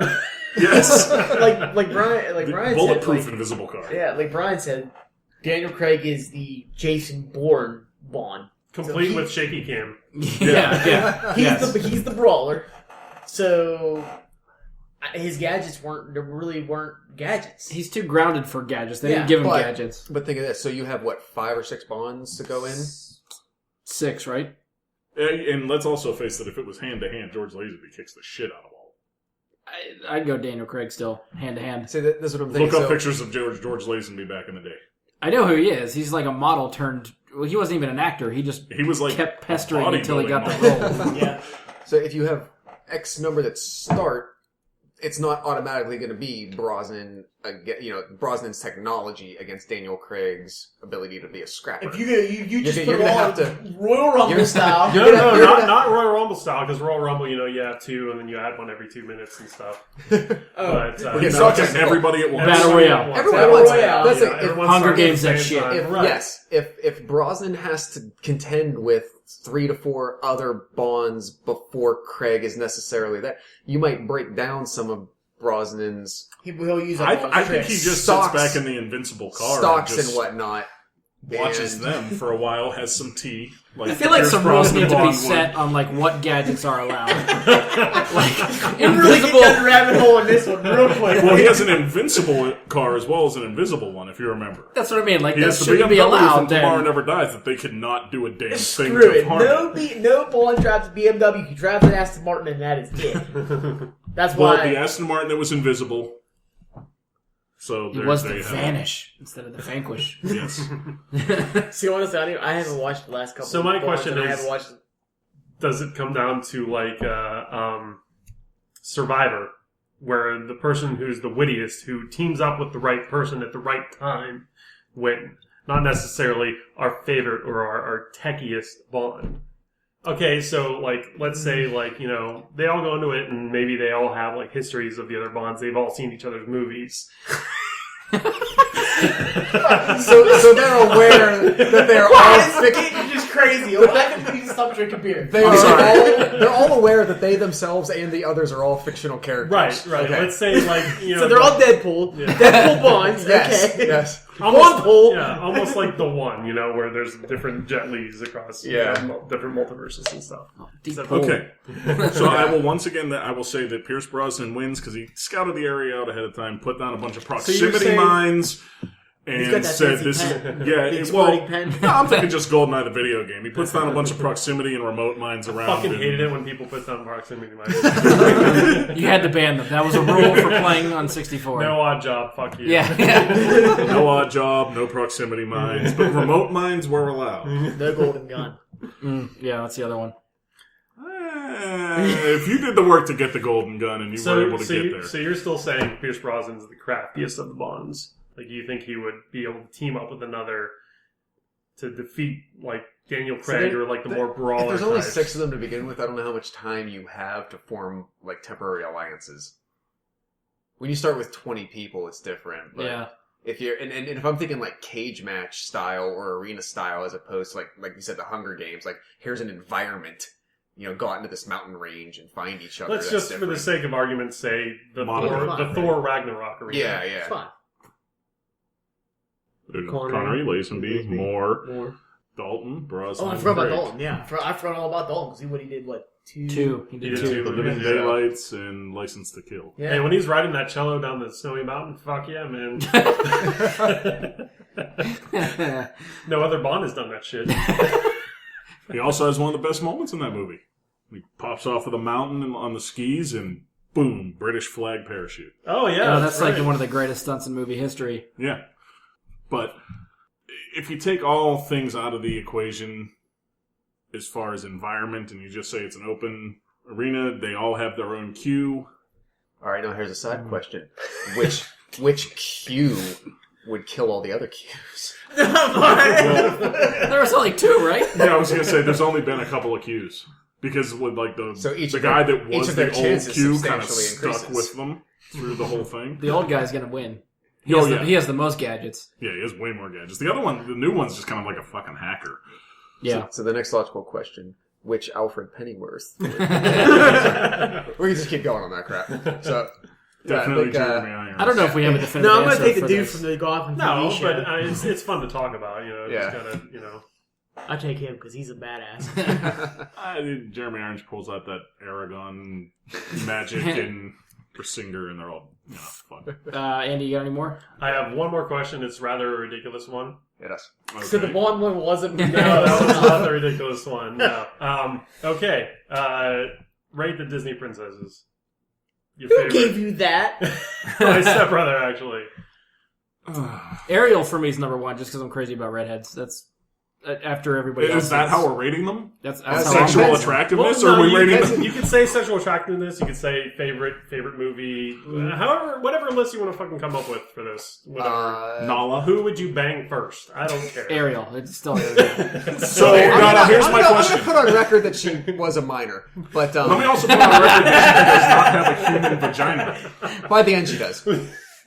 That doesn't count. Why? She's human at the end. That doesn't count. I didn't say I was gonna fuck a mermaid. The movie's called The Little Mermaid. She's still human by the end. Well, I think you should have designated that beforehand. Fine, human Ariel. Who has, Human who Ariel. has the best chance of rolling and surviving the others? Mulan. In a potentially equal coexistent match because they're on opposite sides of the earth with the chick from Brave. Yeah. Okay. What about Pocahontas? Pocahontas was more of a diplomat. Tracker, bitch. Good at what she did, but was She died not. from like smallpox. was or not like something, a. didn't she? She's well, yeah, weak. but like once she went to like She's England, weak. Yeah. she was fine in America. Okay. All the hundreds of years that they all existed there. She married a dude, went to England with him, and was like dead in 15 years. One way or another, I'm taking Belle because I actually have a chance. Okay? Okay. Belle put up with the beast for long Okay, enough. that's legit. That I was have a a solid chance. number 2 for me. My Yeah, I favorite agree. always was Jasmine. Sure. Exotic. Absolutely. I'll Aladdin's give my it to you. favorite movie from Yes. Disney, Yeah. so I will... I don't know. The exoticness of Jasmine always just kind of hit me. Plus, like Aladdin was right around Since that I know my time where girlfriend was is like, that, hey, girls are cool.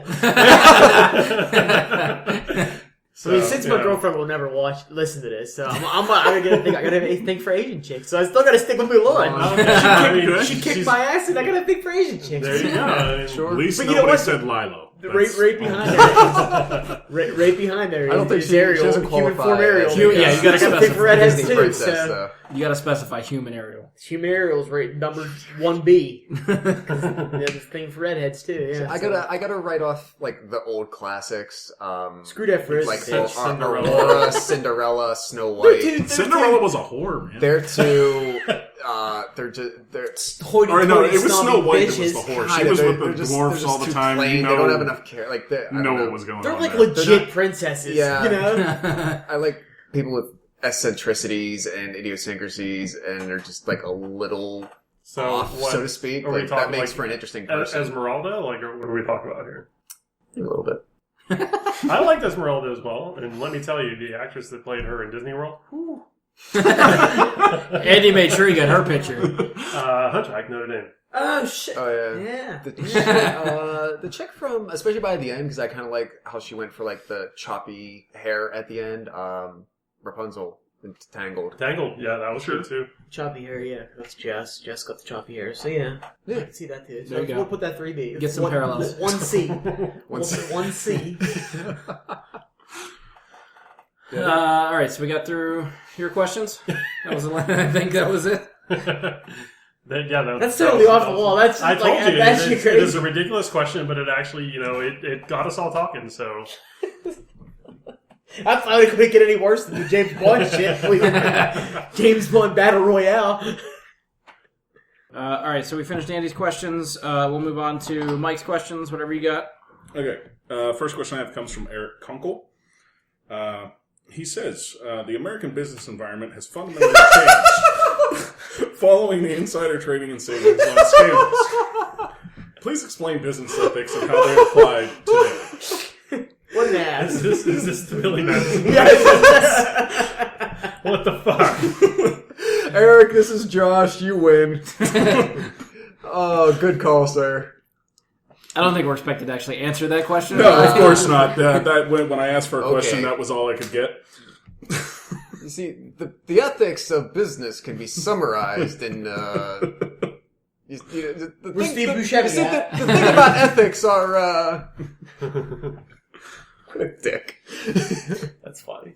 So, on to an actual question. The next question comes from somebody who asked not to be named, but it is Anonymous, okay. The question is, do you find that it makes sense for certain video games to charge more for transactions within the game than for the game itself?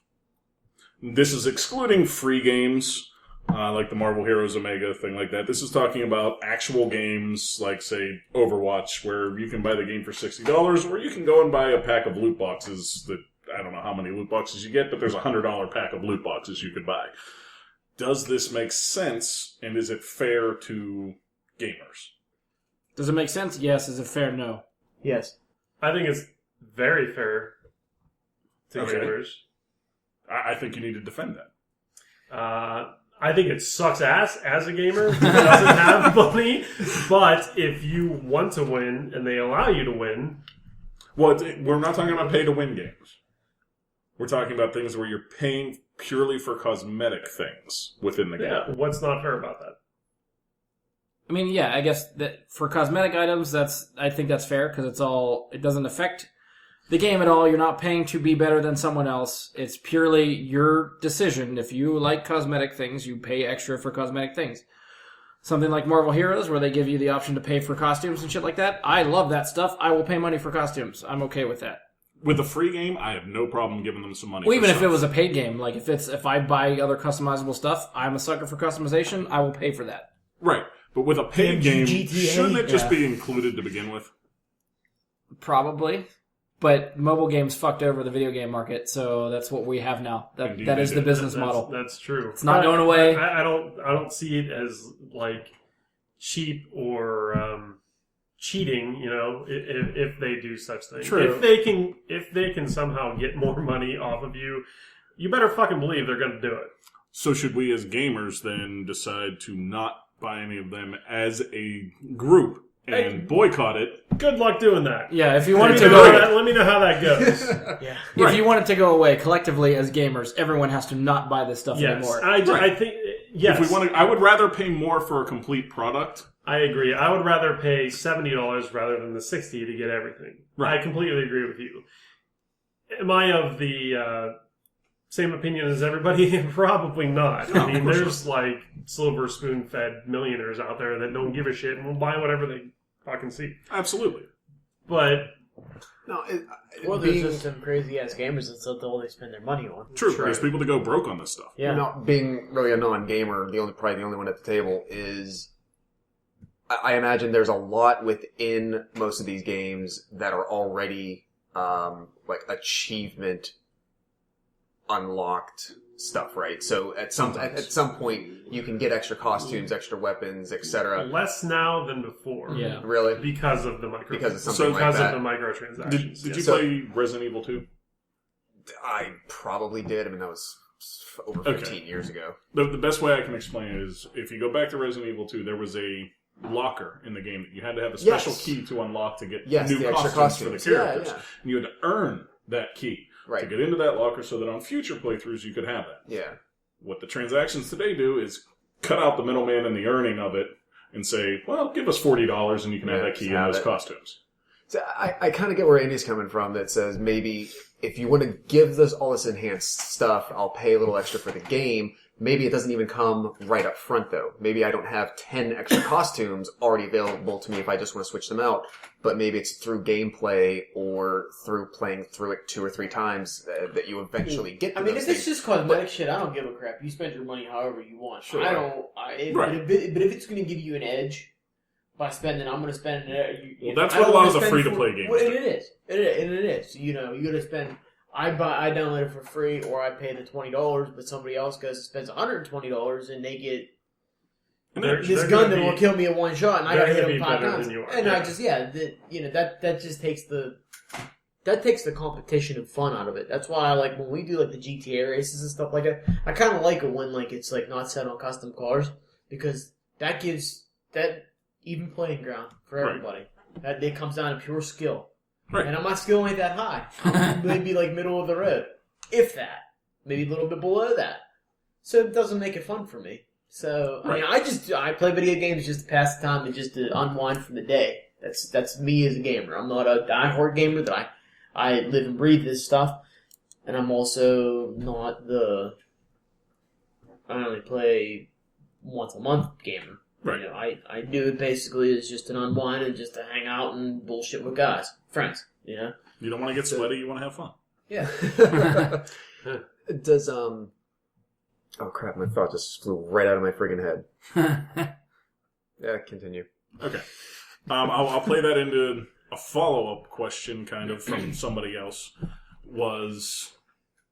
Does it make sense to buy a Nintendo Switch given that the same games are available on Wii U? Really? See, I wasn't aware of that because I was looking at I don't think that'll be for the duration of the Nintendo Switch, but right now everything is available for both systems. Because we were actually looking at buying the Nintendo Switch just to get the Mario Kart game they have that kind of remind you of it, Super Mario Kart. Well, it depends how you want to play. Nintendo Switch is portable. I've seen a lot of people talking about how they love the portableness of the Switch. Well, I don't give a shit Well, about Wii that. I'm U gonna play it is in my living too. room You and can that's just it. play it on your little portable device as well. Well, I mean, the Switch you can take anywhere. But see, I'm not going to do that because I'm not one of those people. I don't need to take it anywhere. So if you're just I playing go at to your work, house, I it go to probably work and I doesn't go play matter. golf, But and I go to my anywhere. parents' house. That's really all Anywhere, Mike. You could take it to the beach. You could take it to the sandcastle, If the I'm not in those fucking library. places, I ain't fucking playing with that shit. But anywhere. Road trips. So what you're saying is if you're not going to take it with you and play portable at this time, it's not even worth buying the Switch. I wouldn't think so. No. I totally agree. I would Absolutely. agree with that, yeah. Okay. If you already own a Wii U, just buy the game for Wii U. I'm glad that I know that now because now I could probably look into buying a Wii U instead. Well, I mean, I think if you don't have either console, I would suggest buying the Switch and Just because it's being future. ahead of the curve. Future. Yeah, Yeah. just for But future. if you already have a Wii U, you might as well just buy Breath of the Wild now for the Wii U. Yeah, Just there's buy no reason to try and And experience I've heard it on nothing Switch. but absolutely fantastic things about that Yeah. game. So if you have a Wii U, I would It's no strongly arena time, I'll tell you suggest. that. it's competing. It is actually competing with that. Oh, really? Yes. See, now that makes me interested to buy a Wii U or a Switch. Mine was just for the honestly, it was for the Mario Kart because we were talking about how much we that's love the other having reason. playing Mario Kart N64 is Mario Kart. fantastic. I've played almost every iteration. And that's the only so- game that I could get Jess to play. Absolutely. Play. I mean, seriously, if we wanted to do something, that would be the only game that I could get her to play. So that's why I was going to spend a couple $100 just to play freaking Mario Kart. But Mario Kart would can you be play worth to it. get the, or would you pay to get the Mario costume on Bowser with the? No. If it ain't going to make me go faster, give me other power-ups, I ain't playing. No nitros included. No nitros included. So he doesn't think it's fair to get a tactical edge in a game by paying for it, but that's the only way he would spend money on a game. Absolutely. And I won't do it, so it's... Now, on a business ethics standpoint, I mean, I get the Bringing it back around. I totally get the Full business side of circle. it. I totally get the business side of it. I mean, it's freaking people are going to spend that money, so you might as well keep might as fucking well. doing it. I mean, if you can get that, There's a lot of dumb sheep in this world, and you might as well just be the wolf that keeps killing them, or whatever, or lead the shepherd that feeds him to the Yeah. wolves. How about that? I agree, though. I think as a gamer community, going back to the first point, if we could all boycott microtransactions, oh god, I would be so fucking happy. I don't think it's going to happen. I think they're making money hand over fist with that. Oh, they are. So Yeah. All right. Any other questions? Was that the last one? One further question, and this is from Shelby Hoover, and it is I feel like that's a made-up name. okay. Well, you can feel like it's made up. I can put you in contact with her if you like. Sorry, I don't know. It question just is- didn't sound right to me. What video game did you change from being a casual gamer into a gamer? What game changed that for you? Where you may have played, SNES as a kid, Sega as a kid, something along those lines changed it to where you would grind out hours on video games. Which game changed that? Assassin's Creed. Yeah, you're still sticking with Assassin's Creed. Twisted Metal Black. Okay. No, you know what I bet you was before that was probably Metal Gear. Okay. I bet you before Assassin's Creed, I bet you it was Metal Gear. I don't consider myself a gamer. I just do it just to pass the time. And I'm one of those, completists. I have to, if I start a game, especially games like that, like Far Cry, Assassin's Creed, I have to do everything. I have to. It's just, That's a gamer, man. You are a gamer. You But, stop quantifying yourself as not a gamer because you are a gamer. Achievement unlocked. Yes. If you're looking at a game and you're spending enough time to get to that 100% completion No, I point. don't get the 100% complete, but if all the side quests, if I fail, let's say So if you did all the main quests and all the side quests, but let's put it this way: if there's in Assassin's Creed, if you have 4 objectives to get 100%, if I don't get that 100%, I don't go back and do it over again to get the 100%. I just play the game in its entirety. Let's put it that way. You don't go back and try to get the 100%? No, I don't. Oh, okay. No, I don't care about that. Then maybe you aren't. Title revoked. I'm okay. Denied. I'm okay. No, but you know how just Assassin's Creed, because that's the game I play all the time. All of them. You have 3 or 4 in one mission or one sequence. There's you have 4, a main objective. Then there's a couple other ones. If I fail one of those other ones, I didn't sneak up on that guy that well, and he got alerted that I was there. Fuck it, I don't care. I don't. Okay. I just keep going. I remember playing GoldenEye and Perfect Dark religiously when I was little. I don't know if that was really what hooked me. I'd play that with friends a lot and stuff like that. The one I remember that I was I have to do so much stuff for this game was Call of Duty 4 Modern Warfare, because that was the first multiplayer that hooked me. okay. As soon as they gave you, leveling up and then unlocking other attachments for guns and other weapons and stuff like that, suddenly it's every time I level up, I unlock something, so I have to play until the next level. As soon as you get there, it's I still got time, play for the next level, and it was just one of those things. So before I answer, I'll play off of that, and I'll say, do you think we're getting Modern Warfare 2 remastered? Ooh, Is it going to happen? Or yeah, because Activision loves money. They don't care what they do to that's their true. franchises. They want money. For me, I would say Zelda Ocarina of Time. That's the first game I can remember grinding out every single thing in the game. Finding 100 golden skulltulas was a pain in the ass, but I did it. in just going through every single phase of that game, that was probably the first time I actually did that. Because I'm pretty sure I did that long before I made sure I had the 120 stars in Mario 64 or anything like that. Oh, yeah. So I would say that one. Mario 64 was probably a good grinding gamer starter game, yeah. Mm-hmm. Josh, I know you don't play a lot of games, but anything for you sticking out? I mean, maybe Super Mario Brothers, 1984, sir. Nice. Super Mario Brothers 3. Excellent, yeah. Although my plateau was like Resident Evil 2. Okay. So like it only lasted a couple of years, and even in between, it was sparse. But I mean, if anything, and I guess at the same time, I was like 7 when Mario 3 came out. So as much as like a kid likes video games, I guess I did. It just it didn't continue after that. Probably around there, yeah. 93. 90 or 91. Yeah. I'm going to throw my brother under the bus here. He started at a very young age. Final Fantasy Nintendo. I remember that. Oh, yeah. He grinded so much that his characters, when they fought the final boss, he one-shot Chaos in Final Fantasy. First playthrough. One-shot him. Which is actually very difficult to do. Yeah. So, yeah, he started at a very young age with the whole grinding gamer thing. Shout out, Matt. Nice job. Yeah. And our jaws dropped when, Chaos started, like, rumbling and going back to the, like, just fading away. We were like, holy fuck, What just happened? Yeah. Did you break the game? As we said when we were 11. Yeah. Yeah. Oh, yeah. Oh my god! That was my Mickey Mouse. Mickey Mouse. And I have one last question. Okay.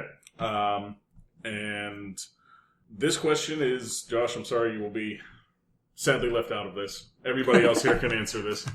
What do you see as the pros and cons of what we've seen so far for Destiny 2?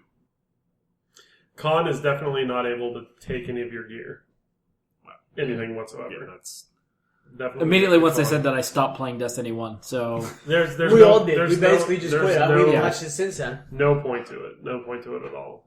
I know they sent me an email where you can like extend your legend or some kind of shit like that. I don't. What the fuck is? I don't care about like.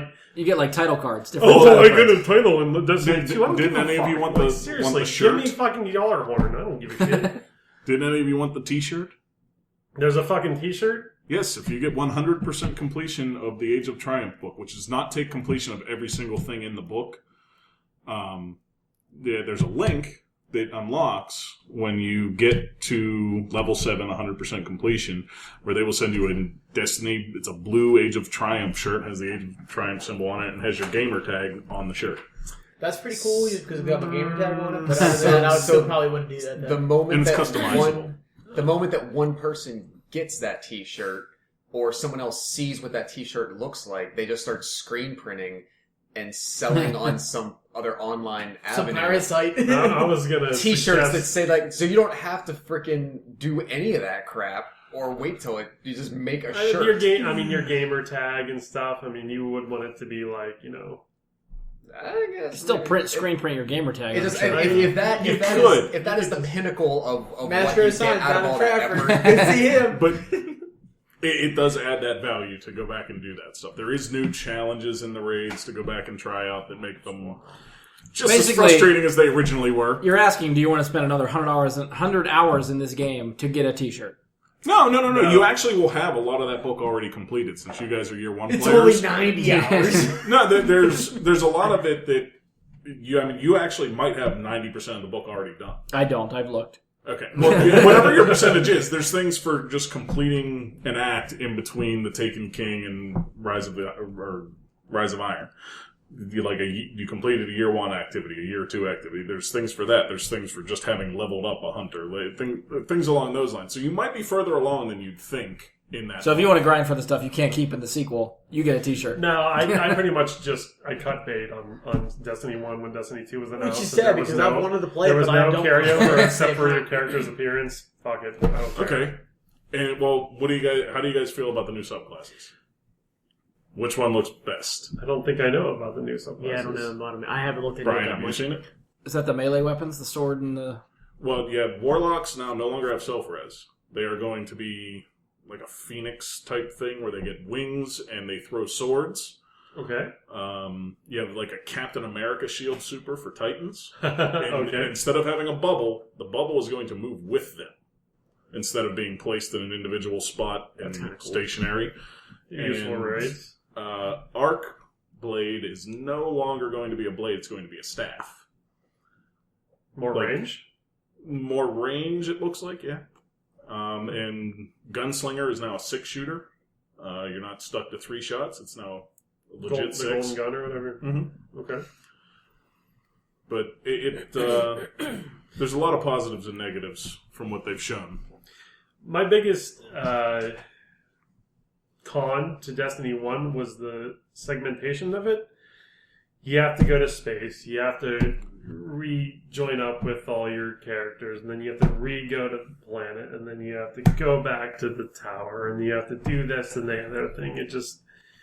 The emphasis on the hand and the microphone, yes, was supposed to be there. They actually have streamlined that. Okay. And see, that would be a big pro to me. Orbit and all party and clan activities within the game have been streamlined a lot. It's going to be a lot simpler in that sense.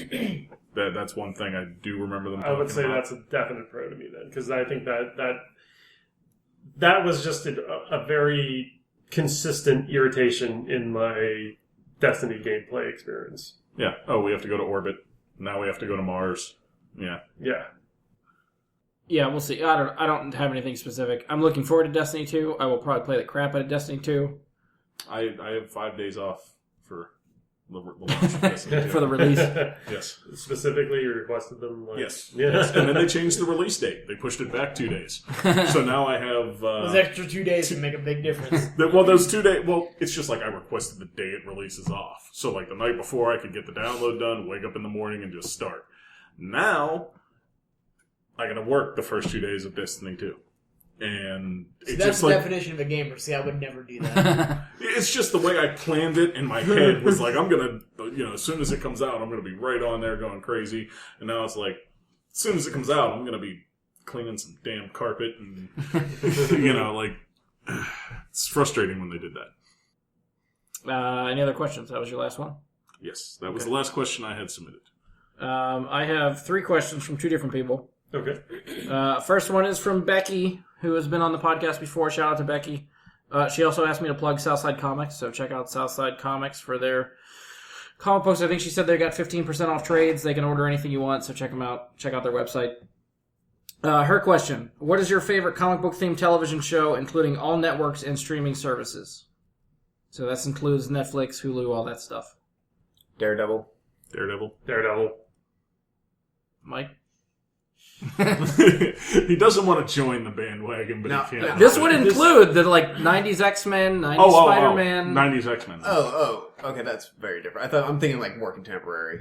I was thinking live action. Yeah, that too. I mean, I'm reading into the question, but any favorite comic book themed television show, including all networks and streaming services. That would. I gotta go with animated Spider-Man from the 90s along with the X-Men. Those were the 90s X-Men epic. was very good. I'll put it. Given that caveat, I will put a tie for myself at number 1 between the original early 90s animated Batman. Yeah, Batman animated series and X-Men. Yeah, all 3 of them, all Batman, X-Men, and Spider-Man, all at that same time, there, were just epic cartoons. They were really well done. Spider-Man didn't hook me at the time as much. Maybe it was I'm just Yeah, I know. If you really want to go back, I'll throw it way back. Let's go to the G1 Transformers then. Because that's technically a comic book. Yeah, and then for me, probably a very strong 2 is the current Daredevil, and I probably put 3 at Flash. Oh, okay. But also, I haven't watched Arrow, I haven't watched Agents of S.H.I.E.L.D., I haven't watched Gotham. S.H.I.E.L.D. has come around. S.H.I.E.L.D. I think is fantastic Let's now. not forget about Walking Dead. See, no, I stopped watching. Well, yeah. Oh, yeah. I mean, I'm a Walking That is true. I instantly am I always first don't- thing superheroes. Yeah, I always don't put Walking Dead in that realm, but that's probably gonna be a number 1 or number 2 actually. Yeah. Then, Yeah, for we're me, it's still the including that. 90s X-Men and then The Walking Dead. When I first read the question, my first reaction was Flash. Hands down, the Flash. Okay. Jessica Jones is close second for me. Jessica Jones. Oh, I would wow. take Okay. that over Daredevil. I'm surprised by this. Jessica Jones is awesome. I don't know, something about I it, love but that I just show, love yeah. that series. I binge watched the crap out. I watched 5 episodes the first night. I think the second night I watched the rest of them. I mean, it was Yeah, I was done in 2 days. surprised how well that hooked me and how that worked. It's a psychological thriller. That's Yeah. And I'd echo all these guys for all the animated shows. Spider-Man, Batman, X-Men, hands down, that stuff is there for me. But yeah, right now, I'd say Flash and Jessica Jones for me. See, if I were to say current stuff, people might disagree, but because Walking Dead has taken a little bit of a dip, but it's still way up here. Yeah. And it's like come down to like reality with everybody else now. I think almost. Yeah. I still got to say Walking Dead's probably still the best. All right, so I got 2 questions from shout out to Paula Miller for these questions. First one, what is your favorite Stan Lee cameo? Oh, that's a good question. Ooh. Deadpool. I feel like that's where I'm going to. Now, The DJ and Deadpool. I think I will say that not only if it was the first and only time you had seen him get a cameo in something, I think after you've seen him do it like 15 times or more in all these movies over since like 2000, Something like that. whenever it started, seeing him put into that setting in Deadpool, you're like, you've earned it, old man. Like you get to be in the strip club. Good for you. And I have to give an honorable mention to Civil War. Yeah. Yeah. Tony Stark. Stark. But I like the whole. I like the ones at the honestly at the end of Guardians of the Galaxy too, with being with the Watcher. With the Watcher. It's Yeah. kind of cool too. Like they kind of proved the fan theory that he was a Watcher. Yeah. Or at least they're representative. Yeah. Or something like that. Yeah.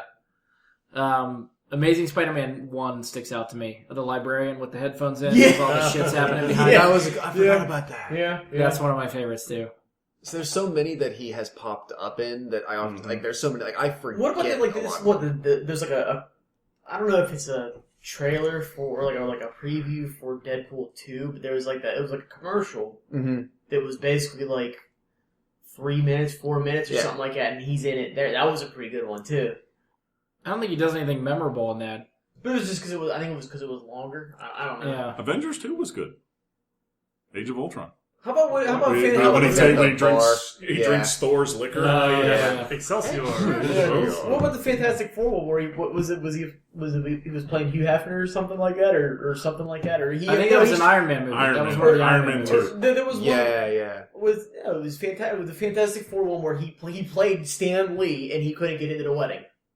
Oh, yeah. See, it's like all those that I don't remember. Like if he was in the Thomas Jane Punisher, I don't remember.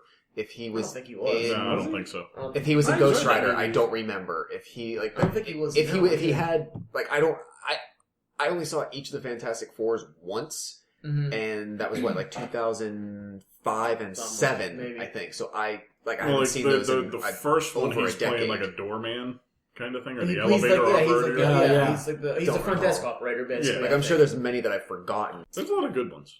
there are. It's the Deadpool one kind of. And That's the one that stands out to me anymore. It's the Because like I Deadpool just one. like the dirty old man in the titty bar. Yeah. Yeah. And the fact that he was the DJ, Yeah. like in the booth in the back, as opposed to like the guy like on stage, for instance, like he could be could have been holding a microphone, like "Welcome Chastity." No, he's in the back. He's spinning his records. Yeah. He gets to be in the environment. Yeah, this is where you belong. Yeah. All right, so the last question I got from Paula. What Marvel characters movie do you wish they would make? I try to get some clarification. I don't know if this is a character that hasn't had a movie yet, or a character that's been a supporting that you want to see as a main character. I.e., It could go either way, I Or are we guess. talking about like Marvel Studios taking back the Fantastic Four? I think I feel like that would work. That would classify, yeah. I don't know if that Like would. it hasn't been under Marvel Studios. Is that the idea of it? I mean, it doesn't say specifically Marvel. You could read into this Or question you however could you even want. say like a specific Iron Man story that you haven't seen yet. Sure. I can But buy read the that. question again. What Marvel characters movie do you wish they would make? Nah, see, I don't think Fantastic Four applies going. I don't think any of that. So we're talking about like a movie that hasn't been made basically yet, like a character that hasn't. A character that has not had their own movie. Okay. Period. Yeah, that's a good way to put it. introduced. Yeah. So either a supporting character that hasn't had their own movie, or a character we haven't seen at all yet that you think needs a movie. That is a tough one. I have a couple characters in mind, but I think they work better as a Netflix series. I don't know where they're planning on going with it. Maybe nowhere. Who knows? Because All right, never mind. I'm actually at the end of Apocalypse. Was it? I'm actually really interested to see a Dark Phoenix. Mr. Sinister. Yeah. True that. The impression from that story arc, from the animated series especially. Mm-hmm. Again, like in the last episode of the show, you guys were mentioned again, like they're becoming more true to comic book costumes and just putting that character in this day and age with makeup and costume design. I would freaking love to see that Mr. Sinister right on screen with his black eyes and his, was it red eyes? Red eyes. Red eyes, but it was like black mouth. Yeah. Like those sharp teeth without it looking ridiculous. Like, I would buy it. I'd be in. I feel like we talked about this before, Bradley. You and I on different... Maybe when we talked about Apocalypse before. But didn't you have a casting for Sinister that you really wanted to see? I remember who you talked about in... Jason Isaacs. Yes. Who was Apocalypse? I could totally buy that. No, Oscar Oscar Isaac was Sorry. Jason Isaacs would be fantastic. Mm-hmm. That's fantastic. I support that. Yeah, I support that decision as Mr. Sinister. Yeah. Yeah. That's what I thought it was. Yeah. Oh yeah. Yeah. Give him that like short cropped hair and that'd be damn good. Mine's still. I still want to see a Nova movie. Okay. Yeah. We will eventually, I think. I think we will too, because the Nova Corps has been introduced and everything like that. I think that's... You're going to see Nova for sure. Yeah. Whether we get a Nova solo movie, I think so, but... I would love to see that. I'd say no promises. That'd be awesome, I think. Do teams work? Sure. I'd like to see an Excalibur movie. Okay. Ooh, yeah. Like a Nightcrawler-led X team. Sure. You figure we're already getting X-Force, so that would like rule them out, because I want to see that, but... Yeah. I personally would say Cable. As his own movie? Because we're going to get him with Deadpool. Yeah, no, his own movie. His own movie? Okay. It just... Because Cable and Deadpool is very much different than just Cable. True. I would like to see that story properly explained and all that fun stuff with Cable. Who do you got in mind? I don't... Because again, the only two characters that came to mind I feel like would work better as Netflix, because they've been rumored for Netflix for a while. Hawkeye and Moon Knight. I think either one of them Moon Knight would be really cool. Would be good. I'd like to see, because I don't think you can at least for Hawkeye. Like we've seen enough of him in the movies. I'd like to see him hold his own movie. I think he's. See, I have no interest in that. I think they could make that interesting because Hawkeye gets very dark in the comics, from what I understand. I've never actually read the comics, but he goes down some dark territory in some of the comics, which I think could translate well in a series or a movie. I think it could, simply because we have Jeremy Renner playing Hawkeye. Right. And that's, I think, something he was promised when he signed onto the role, and they haven't given it to him yet. So I'd like to see him fill his potential. Yeah, see, that would not even interest me in the least. The Moon Knight absolutely would. I would like to see. I don't know what this Cloak and Dagger show is going to be. Oh yeah. Like on CW, I would like to see like a true Cloak and Dagger. I don't know what it's going to be like, but I would like to see what I know Cloak and Dagger can be.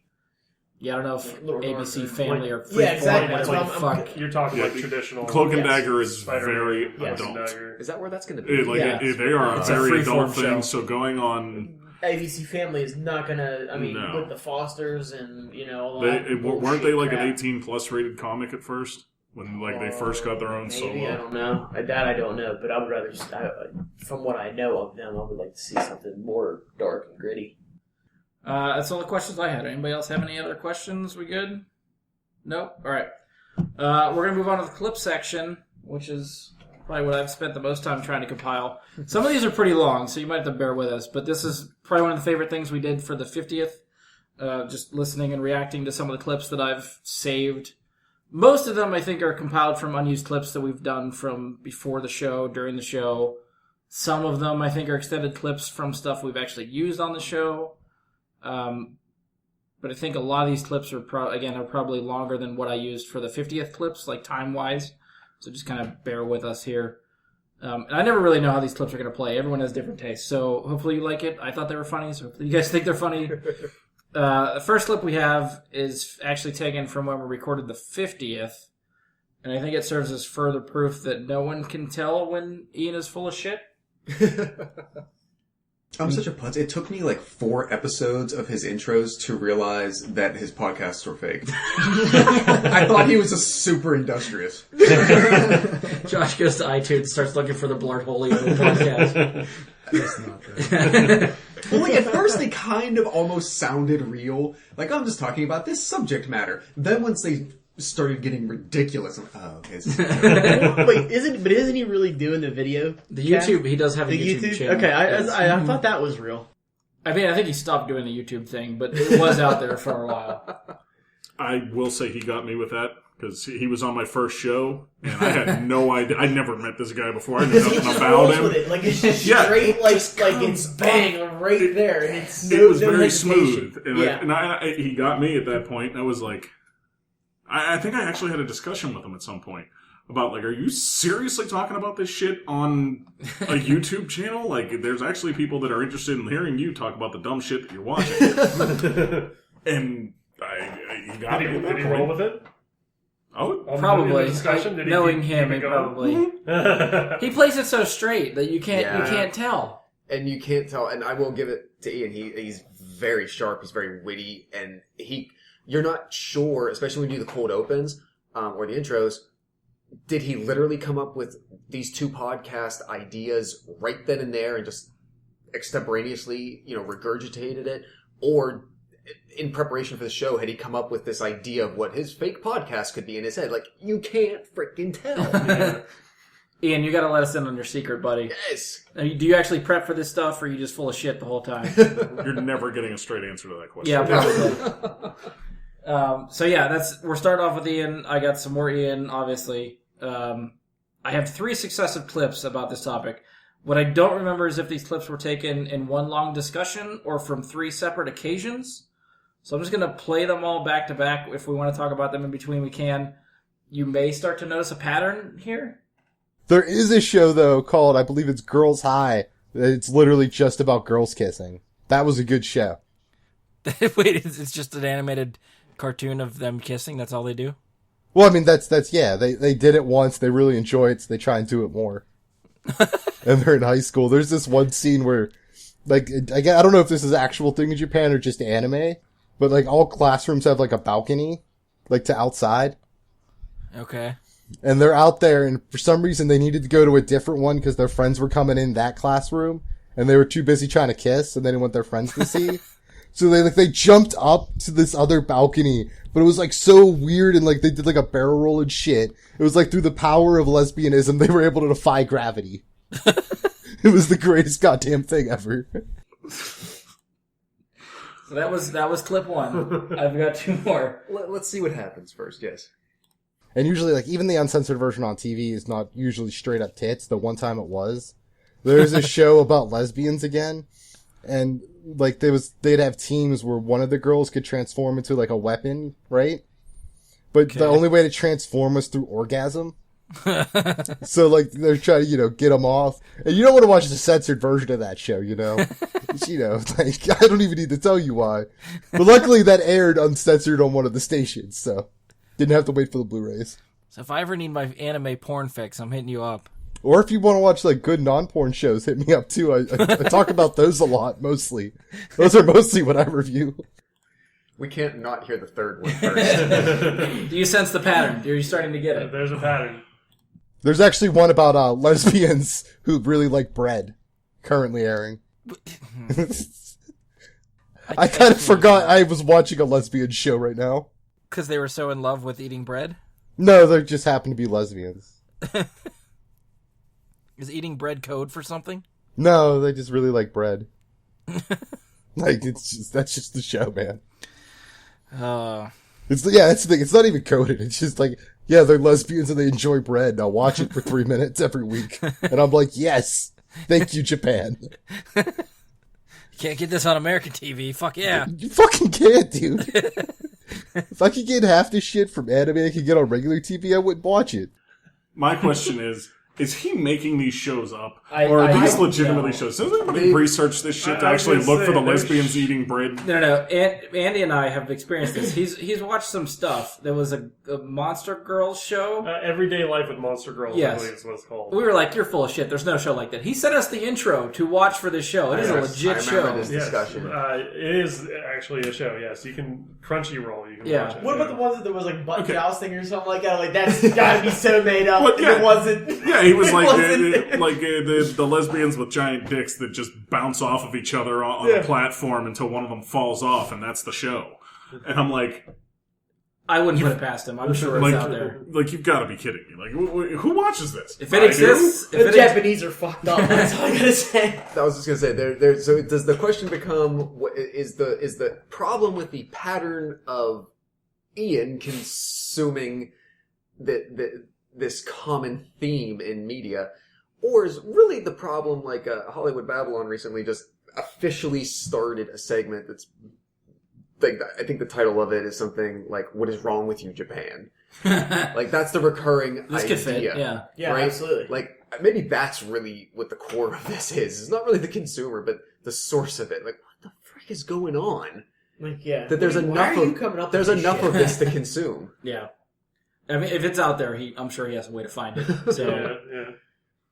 all right. So the next one, these are all Ian. There's a good chunk of Ian. If you're a frequent listener, This just tells me maybe the rest of us need to step up our game. I get maybe. Seriously, we need to be a little more creative. If you want to call this better, you may know that Ian has a certain obsession with something he found around the house. He's very adamant there are no normal uses for this thing. I can't tell. Ian, does your mom listen? No. No. Who keeps someone in with? No, notes? she does. She likes them. She doesn't click them. Okay, that's what I didn't know. I'm real happy. I don't think she could figure it out if she wanted to. She's not allowed. It's parental advisory. Worked It's the not. other way. It's too much. I think I'd have to start explaining myself. Ugh. She's gonna start coming to you. Ian, do you have something to tell me? Why do you keep talking about Kevin James and his asshole? You haven't even seen his movies. What's this latest obsession with googly eyes? And it's real weird because we did find a bag of them. So, like, they know there's a bag, and if it's missing, oh god. You know, this is gonna be the first one. I mean, they could think that you use them for normal things, like Oh, yeah, someone's using googly eyes for normal things in 2016. Yeah, right, dude. pretty sure that's a thing that Seth Green does. Like he just goes around with googly eyes and puts googly eyes on things. And then Well, takes no pictures wonder of it. his career is so relevant to my life. Just saying, that's a normal thing. Just throwing that out there. How is that a normal thing?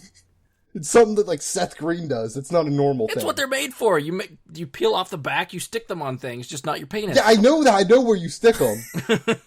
Looking at it right now. Apparently you don't. Yep. The googly eyes, that's the thing for him. He fucking loves those things. Goddamn googly eyes. This one, I have a couple googly eye things here, so this is just going to keep this train rolling. This can be another one of his stories that may or may not be true. So I went to the strip club for the first time last weekend. Okay. And that went pretty well for a while, but I ended up getting kicked out. How did you get kicked out? Well, you'll never believe this. So, like, the first half hour is great. You know, got my free drinks in. Decided to buy a private dance. And, you know, this girl's rubbing up on me. So, of course, I'm going to get a little hard. But she noticed there was something strange about it. You know, a stripper's seen a lot of erections. She knew there was something weird about it. And that's when she inquired. And I had to tell her, you know, it was covered in googly eyes.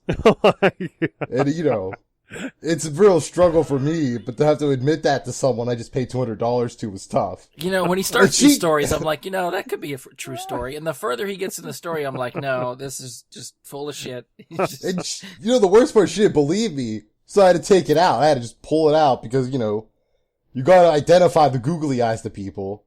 And that's when they started getting upset. There's a bunch of googly eyes and glitter and shit just rolling around the fucking floor now. Why was glitter involved? already glitter in Strippers, strip I club. guess, have glitter. That's so made up. It can't be true. It's just not. Wow. Somewhere there is a video of Yeah. Security cam footage. Someday we're going to find out all of his stories were true. All right, I definitely have a couple more. I think the first half of this clip we used actually for a cold open for one of the episodes. I don't remember which one. I debated if I want to use this entire clip even now, but this is one that has Ian explaining, among other things, his obsession with googly eyes. It's a little bit longer. It's like 4.5 minutes almost, so bear with me on this one. No, it's awful. Like, I didn't realize how awful, like, workplaces were, because, like, working retail or fast food was fun, because, like, no one gave a shit, and, like, no one's that old. But then this lady today asked me, she's like, Ian, do you like magazines? I haven't picked up a magazine in 10 years. But, of course, her kid's selling them or something. So I could be like, no, I don't like magazines. I like cute anime girls with giant throbbing cocks. Like, come on. Who wants to have that conversation with someone at work? That's when you ask her, do they sell magazines with those in them? Well, she won't talk to me now for some reason. Women, am I right? Well, I sense a sexual harassment lawsuit coming eventually, but I did ask her if she had a giant throbbing cock. I think I'm fine. Yeah, you're definitely going to get slapped with something. Well, I'm hoping it's a giant throbbing anime cock. I walked into that one. As soon as I said it, I don't know said that you walked into it. I think he kind of is the one that's going to walk into that. I'm not. As long as I it makes said contact with my lips, I'm fine. Okay. Fun tonight. I hope your mom listens to this one. I really do. Oh, is that making it in? It should. It might have to be the cold open. Ugh. Oh, that would be a Yeah, I rough think, cold what was open. it? The last time he was on, he started giving me this stripper story about penises and glitter. No. Well, I mean, glitter was involved. It was more about the googly eyes. Googly eyes, sorry. Penises and googly eyes. It was a follow-up to an earlier reference I made in an earlier episode. It was. And Continuity. I think he purposely gives me these stories, so I use them as the cold open. I didn't use that one for that episode. And then, of course, he texted me and said, it's a good thing you didn't use that because my mom finally listened to one. Yeah, I don't know why she decided to pick one. Well, Like, why can't she listen when I'm not on? She's got to support her baby. I don't even listen when I'm on or not on. I'm still just I'm all confused right now. But all right. I don't even know where... How do we get started about the googly eyes? Ian claimed he was cleaning out his room. Let me see if I remember this right. Ian claimed he was cleaning out his room, came across some googly eyes. We did. Didn't know what to do with them, so he thought it'd be a fun idea to put them on his penis when he's masturbating. So it's like his penis is looking at him as he's masturbating. Are these like Mr. Potato Eyes, or I mean, what? No, like googly eyes you'd put on like if you ever made like little popsicle stick figures, like any kind of. Oh, the little googly eyes eye. that shake around and. Yeah. Oh, okay. So you wanted your dick looking at you while you were masturbating was the I've never the goal of it. experienced that before. And, like, I thought it'd be really fun that, like, while I'm jerking it, and I got all these googly eyes looking at me, I could yell out, "It's the eye of the beholder!" Like, I thought that'd be real fun. But, like, the problem is you get addicted to that rush real fast. So I'm broke now because of all the googly eyes I have to buy. They're not cheap. And you go through a lot of them. And my room's just constantly covered in common googly eyes now. It's awful. I feel like we need to record that and have that as a quote to use at some point. Oh, I'm going to put that soundbite somewhere. I'm pretty sure we already did that one. I think that was my story, just verbatim again. Yeah, but just telling it again for someone that's uninitiated, it's always good to have. Editing the first story, then editing that one, and then trying to clarify why I was talking about it. All right. Yeah, so couple that story with him going to a strip club and getting kicked out because the stripper didn't believe that I had googly eyes on my dick. Yeah. So he had to whip it out and show her. Well, yeah, what else am I going to do? She was questioning That's me. Never a good idea at a strip club. Well, I didn't know that. It was my first time being there, which was like part of the reason I had the googly eyes on. Try to look my best. So just in case your penis comes out, it's like, look, it has eyes. Well, it's more for me. I can't get hard with it no more. And I thought it'd be weird to not get hard at the strip club. So, okay, so you're more turned on by the googly eyes than the strippers. Well, at this point. And I think we've hit the end of that story.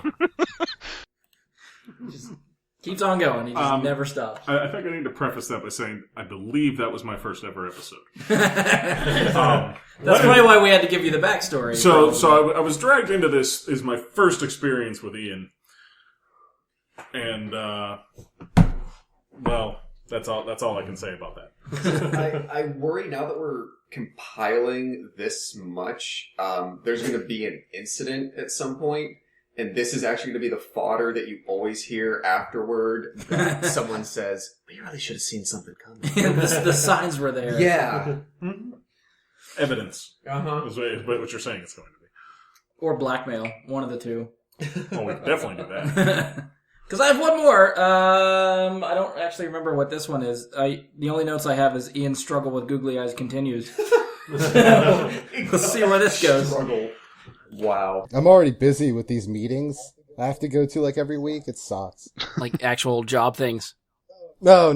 This is job related. You might remember me telling you about my googly eye problem. Oh, So I've been going to meetings for that. This is one of the stories he was talking about, dog.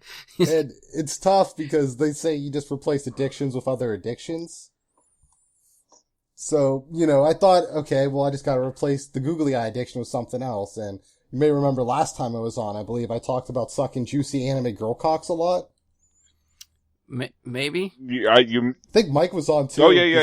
He mentioned it, and it was disturbing. Oh, that was the magazines. The lady at your work selling magazines. Yeah. And so they have this figure, and it costs $7,000 because it's life size. And I've been real tempted to buy it and then put a dick on her so I can suck it in my room, so I won't have to put googly eyes on my dick no more. What? Why is that better than having googly eyes on your dick? Well, you may recall that I was kicked out of a strip club for the googly eyes, and no one's going to kick me out of my room for sucking dick. No one's going to kick you out of your room for googly eyes either, so... You say that, but I got a lot of judgmental faces in here. It's just been real tough struggling because, you just want to start sucking on the googly eyes, but then you got to shove a juicy cock in your mouth. What a world. See, this is why I don't watch anime, because then this type of stuff starts happening in your brain, I think. I'm kind of confused, because at first he was masturbating with the googly eyes, now he's trying to suck the googly eyes. Well, you got to suck him to get him to stick well. Trust me. I know. Is that how they worked? Seriously? I can't remember. I thought it was just like a peel-off sticker. Or was it like a stamp or something? You gotta lick it and put it on. Well, the ones I get, because you gotta buy them cheap when you go through as many as I do. Well, see, the thing is, I can tell you, I tie a lot of flies, for fishing. And, they make some very interesting eyes you could probably have some fun with. See, that's the thing, though. I'm trying to get over that. That's why I'm moving on to this new stuff. It's just the new stuff is buying the $7,000 life-size statue and sucking dick and putting the googly eye. But You're still going to need the googly eyes for that dick, right? No. Oh, no, it's only for my own dick. Okay. I used the googly eyes on my dick. You weren't here for that, so I understand that you don't know that. Starting to get confused which dicks have googly eyes and which ones don't. That's what I say in my dreams. And that's why they said I should maybe buy the statue, so I stop dreaming about it. All right. Yep. Mm-hmm. It's about the only way you can end that conversation. I mean, the fact that he could keep his story straight, and this is over the span of probably several weeks, maybe even months. Right. Yeah. That he could just keep the story going is just. He's wasting his time. He needs to be writing TV shows, or I think his talents are being wasted. Yeah. Get a writer's job on these Japanese anime seriously, shows. That is a serious dedication. I mean, that is, yeah. I mean, it's one of those things where you figure someone has to do an analysis and understand which meds Ian missed on which days to yield that, and then refocus it, right, like you're saying, to some other more productive ends. Yeah, yes. I mean, the fact that this isn't all in the same day. This whole conversation. This is spread out probably over maybe 2-3 months. Yeah. The fact that then he just keeps going, and that's pretty damn depressive. Because I can't remember what I did yesterday. Yeah. Part of me is almost envious. That I couldn't. But then I'm worried about myself. Should I be envious? I don't know. Yeah, you're right. Ian, your stories are disturbing, but props for sticking with them for this long. Riding them out. Yeah. We're hoping they're Congrats just on- stories. for the betterment of everyone. All right, so the next couple of clips, I think these are the two longest clips I have. They're two sort of back to back that coincide with each other. If you've listened to some of the episodes where the Godzilla versus King Kong debate rages, this first clip may sound familiar because this is actually in an episode. This is from episode 84, in which Ian goes off about the impending fight between Godzilla and King Kong. I'm playing it again because Bradley was not on that episode. We make reference to it in an episode he was on, but we specifically mentioned him not hearing this conversation, so I want to make sure it's fresh in your mind. It's like a 6-minute long clip. Because the following one is like 7 minutes long, so hang in there. And I think my biggest issue with this is the shared universe of Godzilla and King Kong. So I've gone on the record on this show probably 5 times now because somehow I'm always on when we talk about King Kong. Godzilla's gonna wreck his shit in 3 seconds, and if he doesn't, the movie lied to us. It lied to us all. Yes, I completely agree. There's no way that King Kong Like- could even shine his shoes. Like, I don't care how big you make Kong. It literally doesn't work. Like, it doesn't fucking matter. He could be as big as the fucking planet. He still gets annihilated by atomic breath. He doesn't have scales or armor. It doesn't fucking work, Bradley. Calling you up like Bradley. I know you're listening. I'm going to make sure he listens to this now. It's just, so I guess my biggest issue with the King Kong movie now, other than the fact that they're going to try and pitch me on the fact that he could go up against Godzilla, is that they have to mention Godzilla at some point. Otherwise, how did the universes connect, you know? Yeah, I think we'll get that in the Kong movie that's coming out. So I think, they either have to just offhandedly mention, oh, Godzilla's a real thing. yeah. And we're looking for a giant monkey because we're fucking retarded. We're not looking for the awesome fucking underwater lizard. Well, I guess So, maybe they're not that worried has to about happen. Godzilla as much since he sort of saved the day in the movie. He's still like an unpredictable beast. Like, if I'm out in the wild and a tiger like kills another predator, I'm still worried about the fucking tiger, you know? Like, I'm not just like, oh, the tiger's my friend now. And I think that's the big issue, because then Godzilla 2 then takes place in a universe where we know Kong exists. Yeah. So then, like, what's Godzilla doing other than setting up a fight with King Kong? Not to Like, mention, I thought the he's got to rumors do for- something. I thought the rumors for Godzilla 2 was like Godzilla fighting even more like classic Godzilla monsters. You would What, think like King of the Rodan, Monsters. Mechagodzilla, Mothra, what are we talking about? Yeah, I don't know which one, but I thought that was the rumor, was that you're going to see Like- him fight some of the classic ones. King of the Monsters implies he's fighting multiple monsters to prove he's the best. Right, of the so again, monsters. to Ian's point, if Godzilla shows up again out of nowhere and starts fighting a bunch of other monsters, why is King Kong not involved with fighting these monsters as well? Because he's stuck on Skull Island? I don't fucking know. Exactly. He's a dumb fucking monkey that can't leave an island. Godzilla goes where he pleases. He takes what he fucking wants. Like, I can already see it. Godzilla 2 is gonna end up with him, like, fucking up Mothra. For some reason, we made a Mechagodzilla because we're dumb and we create Skynet. And then he's gonna mysteriously, like, end up destroying, like, fucking Ghidorah or something, and then just end up on Skull Island. And then they're like, oh shit, you guys ready for this now? And everyone's like, no. No, sir, I am not. I can't wait till they release a trailer for this Versus movie, and then we have that to talk about. I'm going to make sure Ian and Bradley are on there. The worst fucking movie. Just let them go to town. Recently, last year, Shin Godzilla came out, which was the new Japanese version of Godzilla. I heard that was good. It was phenomenal. Really, I It need was- to see it. It was really weird though, in a sense, because they didn't go CG. They went like actual shit. And it looks weird as fuck. Godzilla looks creepy as hell. It's really fun. And it was directed by Hideki Anno, who, as our anime fans know, directed the Neo Genesis Evangelion series, one of the finest animes ever produced while he was in a deep depression. He's not depressed anymore, and he fucking nailed it. So Godzilla's got all these hits coming out, and King Kong hasn't had shit since Peter Jackson was alive. And I'm supposed to give a fuck about King Kong. I mean, we'll have to see if you change your tune after Kong comes out this year. I won't. I guarantee it. I have too much money on black to switch to red right now. I'm not saying you have to completely change your mind, but at least feel like maybe Kong has a chance after that one. I don't know.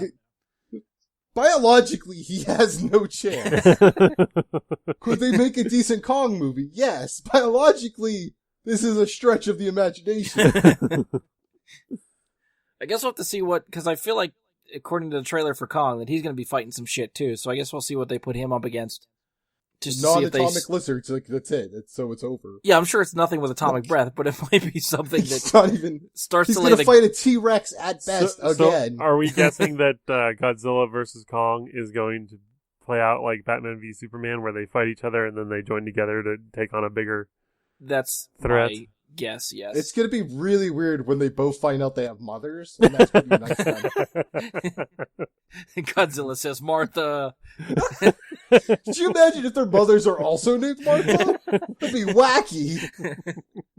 This is the first time Godzilla talks ever. And the one word he says could you is Martha. imagine? I'd be fine with it if there's this long con just have Godzilla actually say, Martha! And Kong's like, oh shit, he's got a mom too! As he's got his fucking atomic spear about to stab him through the heart. I think we've cracked it. I can't wait to see this on screen. It's going to be fantastic. Oh, I can already see it. Kong's talking to Stephen Brule. If there's even a 1% chance that Godzilla can destroy the whole world, we have to take him out. I'd watch that movie. Let's do that, guys. Let's write that right now. No, it's just literally BVS, but just replace the names with Godzilla and King Kong. Same fucking movie. Shot for shot remake. So who's You all the see supporting King Kong characters? driving around the Batmobile killing a bunch of people. So we'd have to put in like Mothra for like Lois Lane or something. Yeah, I'd watch it. Like a Godzilla's Catwoman or something. Yeah, I don't even know where to go from there. So that was the first long clip. We have a second long clip too. Now this was... Alright, so let me see if I get this right. We did a episode where we had Bradley, Ian, and Eric, my buddy Eric, on. We had to cut Eric loose. So Eric was at my house recording. I walked him out. While I was out walking Eric, Ian and Bradley had the full-on conversation about Godzilla and Kong and how that could possibly play out. So this is where that conversation went. Oh, I'm going to listen to what he said about me last week real quick, and we're going to just have a brawl. I think it's near the end. I think, Let me yeah, see it's if I definitely marked it the down. end of the show. Well, just tell me what you said. We were talking about King Kong, and I called you out because I don't think King Kong can stand up to Godzilla still. Oh. Well, okay. Well, we'll see. King Kong comes out in 2 weeks. We will find out. Well, no, because Godzilla's not in that one. Oh, no. We'll find out in a few years in the actual movie battle. But Yeah. we'll see if your opinion changes after you actually see the King Kong movie. I doubt it. You don't. They might give Last him week. fire I breath. gotta stay still. They might give him fire breath. We don't know yet. That'd be weird to do that randomly. I agree it would, but we don't know yet. I'm just saying, like, how can you say for sure if until they do you that, know? I might not even see King Kong vs. Godzilla. All right, so what if King Kong has Wolverine claws? Now you're thinking.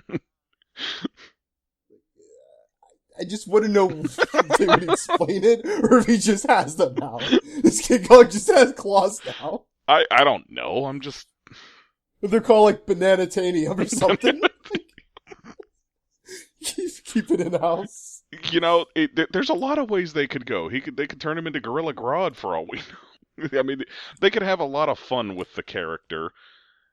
And, you know, like, if they stay true to... I mean, they're not staying true to King Kong because he's way bigger than King Kong ever was.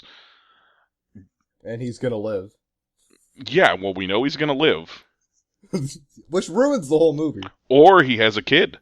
Didn't they do that already? Like, way back Yeah, when? they did, but I'm saying nothing says that it couldn't be his kid that ends up battling. No, I'm just remembering they did that now. And how weird that was. Yeah, well... Yeah, they did a lot of weird shit back in the day. Do you remember Mecha Kong? I mean, Oh, like, right. So there was a lot of that kind of stuff, but I still will say that I think King Kong can hold his own. I'm not going to back off of that. King Kong is way more agile than Godzilla. Way more agile. Apex Predator. They're both apex predators. Were monkeys predators even?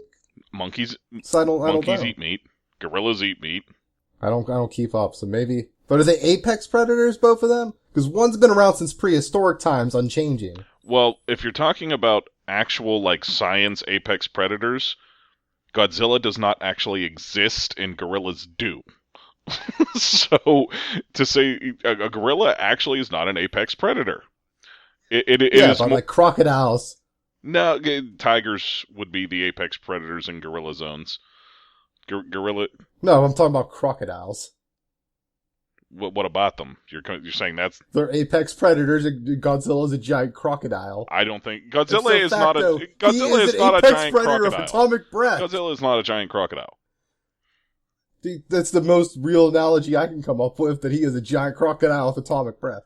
No, he's not a giant Look crocodile. at him. Look at his mouth. Look at that. Look out them teeth. Godzilla is not a giant crocodile. You tell that to Godzilla's face, we'll see what happens. He's supposed to be an alien, isn't he? No, he lives under the sea, and the nuclear bombs from Hiroshima caused him to, like, wake up or mutate. I don't remember. Yeah, but I thought they insinuated that he came from another planet. It's hard to keep track. It is, and it's really irrelevant, but at the same time, they I don't know what the new Godzilla, because I guess that's what we'd have to base it off of, and I don't remember what they decided he was in the new one. Whatever the case, they would both be apex predators in their own right. What's challenging King Kong that's actually standing a chance and beating him? Nothing. That's why he's king of the island. We don't know that. They call him king. Well, they say that but because they see a giant monkey, and they're like, oh, that's a giant monkey. I gotta call him king, because he's human-like. But if T-Rex is there, T-Rex is king. Or a Dominus Rex shows up, and then this is a whole thing we got going on. Okay, at the size that we're talking about for King Kong in this movie, Indominus Rex would be swatted away like a fly. Like, King Kong looks to... I don't know how tall they are. The Indominus Rex in Jurassic Park looked to be maybe 30 feet at its head. This King Kong looks to be a couple hundred. See, I don't think a monkey can be that tall. Did you see the size of the footprint they put on the side of a mountain? I'm just saying I don't think monkeys can be that tall. I don't think right. Anything actually can. In real life? No, they can't be that tall. Thank you, Brian. Thank you. Nothing that actually lives and walks on land real life, though. Can be that large, because the gravity would kill them. What's he even eating then? That's a bigger question. Well, you seen the previews for the movie, didn't you? I don't remember that. There's other large creatures that live on the island. Like, they actually show a big giant, like, yak of some sort standing in the water. Like a giant yak, like 200 feet tall? I don't know exactly how big, but significantly bigger than any land animal we currently have on Earth. Size yak. You know what I mean? Like, so there is a food source on this island for him. Why doesn't he leave the island? Monkeys don't swim. Apes don't swim. But he could swing there. I don't know. Wait, what's tall enough for him to swing off of? On that island? Godzilla. Godzilla's not on the island. What the fuck? Well, I mean, how are they going to meet up then? If he can't leave the island, and Godzilla's not on King the Kong. Island, Every single King Kong story, at some point they capture King Kong and bring him to New York. Wait, put him on display. They have a ship that could carry him for 300 feet, 8? Have you seen the size of an aircraft carrier before in your life? Like, actually in person? No. Do it sometime and then ask me that same question. Aircraft carriers house like 3,000 to 6,000 men at one time. Would they have one for King Kong? Like, ready to go then? I'm sure if they found King Kong, they would make an aircraft carrier available. Wait, why are we bringing this dangerous monkey off the island? I don't think I'm going to wind it down here, because I feel like if I let it go, Ian's just going to keep asking questions like a 2-year-old. Okay. Dad can step in and... It doesn't sound like I missed too much. I'll have to listen to it later to be sure. There was discussion of bananatanium in there. Or banadamantium or something. So there's some quality stuff there. Okay. It started off real good, and then I just got real upset. And then you picked up right where you left off last week, Ian, except this time you had Mike to fight with. Pretty much. It's what would have happened last week. Yeah. Kong for life, that's all I'm saying. Team Kong. Win or Team lose, Zilla. I'm on Team Kong. You guys need shirts made up. Yes, we do. All right, so that's the longest lip I have. Holy Jesus Christ. I feel like you were trying to take like a logical, scientific approach to it. And he's just totally out there as a 5-year-old, be like, "Well, what about this?" to some degree, but here's what I picked up after like minute 7, which was it's very clear that really neither of them have any convictions about the side that they've chosen, and the assertions and challenges that they keep posing to each other just get more and more asinine and grand. Like, have you ever seen an aircraft carrier? Well, go look at one! Come back after you've seen one! It's like whenever they one-up each other with the absurdness, the other one stops and thinks about it. It's like, how can I be more absurd? And then they just keep going. I mean, the Kong with Wolverine claws thing, that from then on, it was like, okay. He shut up for a while after I said that. He was dumbfounded a bit. I think I might be the only person that managed to do that. We'll have to check the tapes on that one. Wow. Check how long the pause is. We'll see if anybody's managed that. The commitment was... I could not match that ever. Yeah, so if we ever get to Kong versus Godzilla, as far as trailer, movie review, anything, really curious how that episode's going to go. I don't know if we can even do a trailer review, because I pretty much feel it's going to be... Bananatanium. It's going to be a rehashing of that, assuming what we may see in the final movies. We might just have to nix it and wait for the movie review. That would be a 3-hour podcast. Yeah. Good God. Just because of those two. Yeah. That's all you need. Yeah. Once those questions are answered, I don't know. Maybe I don't even have to be there for that. I'll just let you two do the podcast yourself. You record, like, you get on and... We'll forget the do first an one. intro. Yeah. How about it, guys? We'll catch you in a couple hours. Text me when you're done, That's and it. I'll stop the file. Yep. That'll work. Alright, so we're moving away from the Ian stuff a little bit. I think he might be done. I don't know if he shows up again. The next one I have... I think we recorded during fantasy football season. We were talking about some of our leagues that we were in. Andy gave us some details about an interesting fantasy league that he's a part of. So we're gonna listen to his rules. How's the fantasy team doing? You have anybody playing tonight? No, thank God. I looked at all my teams. Oh shit! I got somebody playing tonight. Who else playing? Oh, LaShawn McCoy. Yeah, I'm in this really weird league this year where we all auto-drafted teams, and we're not allowed to touch our rosters, so What? if anybody's like on IR or whatever, we're just fucked for the whole year. That sounds really stupid. That's That insane. defeats the whole purpose of fantasy football. There's more fucked up things about it, but I kind of don't want to tell you guys. Yeah, because I lost somebody week For 1. fear of us making fun of you, or what? Yeah. Well, it's not your league, right? Well, no, but I'm in But it. he agreed to join it. Yeah. I'm like, that's a good idea. We're doing it. Were you drunk when you said, yes, this is fantastic? Maybe. I don't think so. I don't get drunk as much as I used to. Is it a paid league? Did you pay money for this? Yeah. It's getting worse. It's getting worse. How much? Oh, man.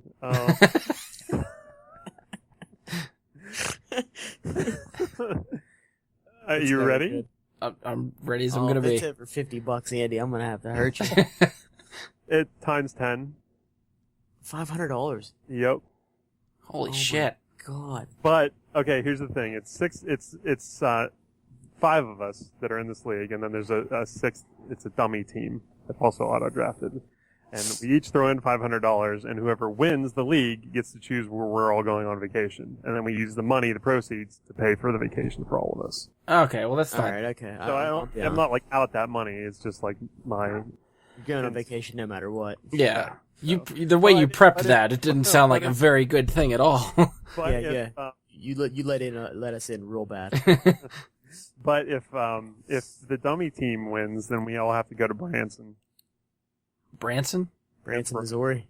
Branson, yeah. Apparently, it's a sucky place. Did someone Google, like, suckiest places to go on vacation? Pretty much, yeah. Wasn't that in that movie that was filmed in Pittsburgh? So we legitimately, Branson found Yeah. She's out of your league. Yeah. Yeah. So we actually get physically punished if we let the auto draft the team. All right, now you're back down to this being a terrible idea. Yeah, seriously. Like, So yeah, it's a pretty crazy league. I feel for you. Like, I really There's want you a to pick a couple- good there's place a to go on couple- vacation, but I think I'd laugh my ass off if the dummy team won.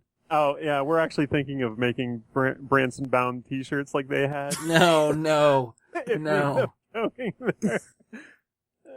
That might make it a little bit better. Yeah. But yeah, that's my crazy league this year. Wow. I wonder if I'm still recording the Skype audio. That might be an intro. $500. You cannot do that. I can't even see spend. $40 is a stretch for me for a fantasy league. Oh yeah, believe me, they wanted to do $750, and I was like, Oh. that's rough, man. But so far I'm winning. I'm 1-0. But we'll see. Hopefully we don't have to go to fucking Branson. I need to know, where did you guys end up going? We haven't gone yet. The winner of the league, which was not Branson, has yet to reveal where we are going. We have dates, and we are told to renew our passports. So I have no fucking clue. Wow. It's not Branson. So. Yeah, I hope to God it's not fucking Branson. Going to Canada. Yeah, I was going to say, I'm trying to think where you're going for $500 a person. You need a passport. The junior passport. Yeah, like, I'm thinking You're going to Tijuana. yeah, I was going to say, we're hopping in a camper. I'm thinking the passport was just a smoke screen thing, though. Like, Could be. We might not actually be leaving the States, but I still have no idea. You still have to make sure your passport's good. Yeah, fucker. That's extra money you got to spend on top of your $500. Yeah. All right, so at least we got an update. You came out fairly unscathed. That's good. I think I ended up being in third. I did beat Branson, though. Yeah, third of 6 when only 5 are real. Well, yeah. Real as in, You were still better than 2 people that... Yeah, you don't get that. Yeah, you can't do anything. That's just like whatever the computer gives me, whatever You're happens. Luck of the draw. Yeah, your quarterback gets hit ACL start of the year. You're out those points the whole time. So yeah, because you said you can't adjust your lineup or anything, right? It's stuck whatever it is. Yep. Every single one of your guys gets hurt. You're getting fucking goose eggs every single week. That is a long season. All right, so normally when I come up with my outlines for the show, I try to come up with some sort of funny intro to the show. These guys know that usually ends up being the most difficult part for me. Occasionally, I'll ask for other ideas and see if we can get anything from anybody else.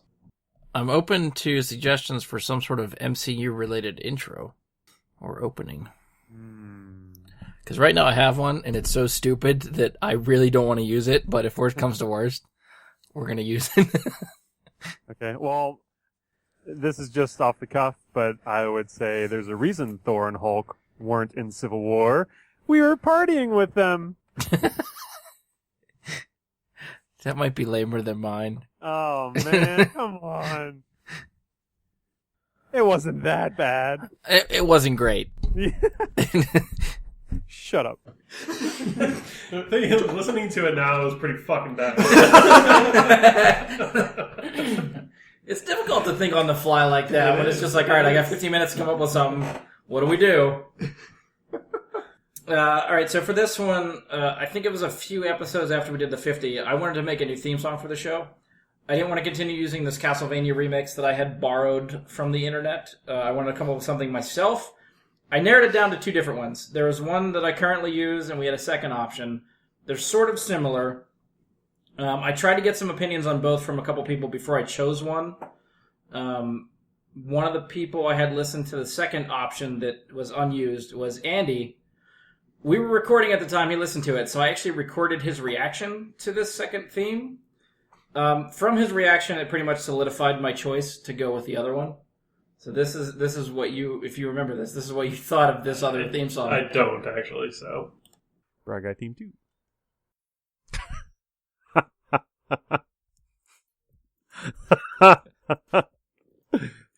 Why is this one so funny? I don't know.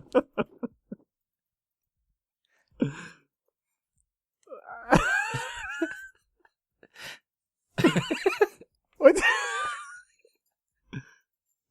It's so like happy funny. I don't know what. It kind of reminds me of like Beverly Hills Cop. It does.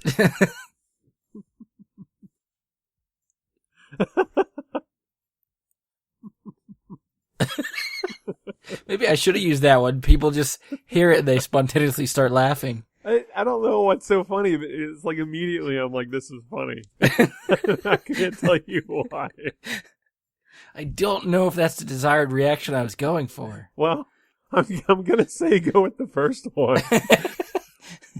Just gonna throw that out there.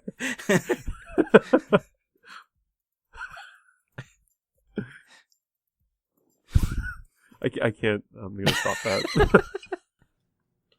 Do you remember what it sounded like that you were that? Do you have the clip? I do. For God's sakes, play it. I gotta hear this. See if you think this is still hilarious. I'm not gonna play the whole thing. It repeats after a while, so I'll just play a little bit of it so you get a taste of it. Okay. But this is the second unused option.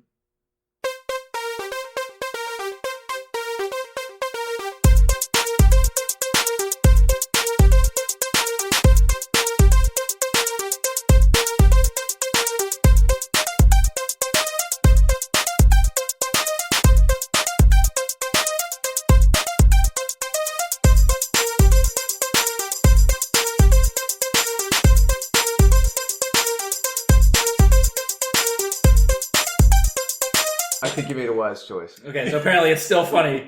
It's a good thing I didn't use that one. I was trying not to laugh. I was like, hey, let me get your opinion on this. And I'm recording. I'm like... All right, next one we got. I feel like I have a lot of Andy's now that I'm looking at all these notes and stuff. On the Fantastic Beast review episode we did, the cold open, we have Andy taking a quiz on Pottermore. And there's a clip that's a little bit more of how he came up with how to end the episode, which I think I edited that in there. Did you guys all do the Pottermore Patronus? Ooh, no, I never got that far. Oh, okay. No, I never did that one. I'm the only one that did that. Okay, I got a Newfoundland dog as my Patronus. Are you gonna do it right now, Andy, while you're doing the show? Hells to the yeah! I'm doing it right now. I want to be a flying squirrel. Yeah. I think that actually is one of them. And you fly. I mean, fuck. Wow, there's like graphics to this. This is ridiculous. Oh yeah, the quiz is pretty neat. The quiz takes you on like a journey through the forest. Yeah, this is adventurous. I feel like there would be music too, but I muted it. Andy, there is some music. You sound so like enchanted and enraptured right now. It's amazing. I'm mystified right now. This is awesome. So my Patronus. What's the reveal? My Patronus is a Russian blue cat. Okay. Hells to the... And there's the intro. I was not going to use it until he did the meow. The meow put it over the top. I will cut that up forever. I'll just put it after the spoiler alert. It'll be like, something like that, and then meow. At the end of the episode, when we're done talking, for just like leave like 2 seconds of silence, and just before you fade in the music, put that again.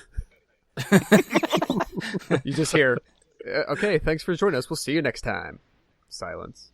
Hells to the meow. And then music. I feel like that could be like the sit ubu sit for this show. Yeah. Oh no. See what you've done, Andy. See what you've done. You've created a monster. It's your own damn fault. Like, you do this all the time, and then you're thinking, he's never going to use that, and then I totally do. You totally cut it up, and you're like, oh, in your face. Who needs a sound effect machine when you have Andy?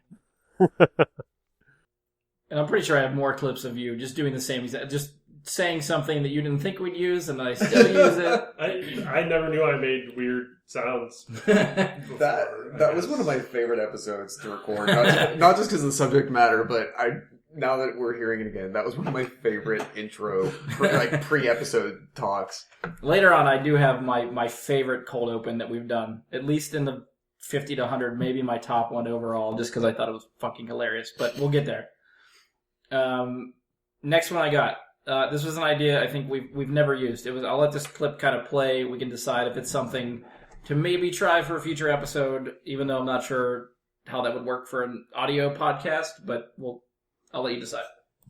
Did you guys see the episode of Comic Book Men where they had like the Batman cereal from the original like Tim Burton Batman movie that they bought, and then they made the one guy eat it? I think I do remember Cracked that. the box open after they bought it and made him eat it. Brian, remember when we went to New Dimensions out in Cranberry? Yeah. And I got the one Spider-Man comic book that had a Kool-Aid pack in it. Nice. I can't remember what you did with the Kool-Aid. Nothing. I kept it. It's still in the sleeve. Okay. I did that with a pack of baseball cards. I had like I want to say this was probably like 8 years ago, but I had like a 1977 Topps pack. It still had the bubble gum in it. And it was terrible when it was fresh. Oh yeah. And I me and a buddy of mine, we made a bet, and whoever lost the bet had to crack the pack and eat the gum. And thankfully I won that bet, but you could hear it cracking in his mouth. It was pretty bad. That stuff had to be like a rock. Well, that's like even going through Steel City, like they have all those card packs out there. If you feel in the card packs, the gum's still in there. Oh yeah. Oh yeah. Yeah. I mean, buying those, if you can find them cheap, it's good for like a dumb bet. Like just pick one up and just be like, all right, whoever loses got to eat the gum. Oh. And it's not a pleasant experience, but it's if you can find it cheap. Like this Topps pack was, there wasn't a damn thing worth anything in it. I mean, it may as well have been something to start a fire with. Did any of your buddies' teeth fall out after eating that gum? Not that I know of. Not immediately, at least. So weeks later, they just all crumbled and fell out. Yeah, maybe. Well, you know what I'm hoping for with that one with the Kool-Aid pack? I'm hoping it's going to be like the Hobgoblin issue with the tattoos or not with the tattoos. It'll be worth more someday. Was it an expensive comic? Nah, it was only like $4, $5. If you can find another one with the Kool-Aid pack in it, I will buy the $4 comic, and we can have a bet placed on something, and whoever loses has to drink the Kool-Aid. Just because that would be friggin' hilarious to watch somebody have to drink the Kool-Aid. I mean, it's only sugar water. I mean, how bad could it be? You say that now. But what year is this comic from? I think it was towards the tail end of Series 1 of Spider-Man, so probably early 90s. Early 90s. So we're approaching soon the 30-year mark on that Kool-Aid. Now I want to go find it. I don't remember where it's at in my boxes. Should we make a Kool-Aid bet? Does somebody want to... Again, I don't know. I ain't gonna open it. I still don't even remember which number it is. I'd have to look through. You need to find it so that we can go and buy another one. I know it's at the tail end, but I can't imagine finding too many more with the actual Kool-Aid packet still in it, though. What's I mean? Like even I think that's like something other than the tattoos would be different. I imagine we could still find some pretty old Kool-Aid if we searched. No, I'm sure we could. Whether it was with a comic book or not. Well, still, like we could find some old ass Kool-Aid. Even if we did that, I don't know how that would work for an audio podcast. Hearing someone drink Kool-Aid and then their reaction. That would be a video enhancement for the social media on the Facebook page. Yes, there you go. Yeah, I don't know if we'll ever do that, but it's out there. It's in the. We'll see if we ever come back to that. All right, going on to stuff that Andy forgets that I record. Here's an interesting idea for a reoccurring segment that I definitely think needs to happen at some point, and also spoilers for Jeepers Creepers. I enjoyed Jeepers Creepers up to the point where it turned into a gargoyle was the thing that was chasing them, or monster or whatever. Yeah. Like I thought it was much scarier when it could have been a person fucking with them. Oh, okay. Than it was like a supernatural beast. Okay. Yeah, I was like, wow, this is actually kind of creepy. And then it was like, I'm a winged gargoyle. I'm like, what the fuck? Because he looked like the Undertaker. He was like the overcoat and the hat and stuff, and he had the axe on top of it. And I was like, wow, this guy's fucking brutal. And then he's like, I'm a supernatural gargoyle. I love your impressions, by the way. Keep doing those all the time. Andy, while we're sort of on the subject, do you have any other horror interpretation or horror impressions that you can do? Can we get the clown from It? Can we get the clown from It? I still need to see that, so I can't really impersonate. I would assume it'd be like, but I don't know. Well, it was Tim Curry that was the clown, remember? So Was I close? I mean, I don't know. I fucking know. Either way, it was fantastic. yeah. I think we need to add that segment to the show, like the pie in the sky ideas for the show. Like, I think we need to have like 2 or 3, 4 times a year. Make sure we get together with Andy and show him one of those movies, and immediately record like 10 minutes afterward, just to see like what his impressions are and what his instinct is to like reflexively come up with some kind of voice or character of that thing. I almost think it'd be better to just go in blind. Just be like, Andy, here's the premise of the movie. Give us your impression. What do you think he sounds like? Don't even have him see it. Just yeah, a very just base level. The Andy Impressions Minute. Yeah. There you go. Call it AIM. Oh my god. There you go. You guys didn't even see that, Mike. You just pitched it right over the plate. I did. Can I have a logo that looks like the little yellow running man for me? Except with a beard. So I think AIM needs to happen, right? Andy's Impressions Minute? Yeah. Sure.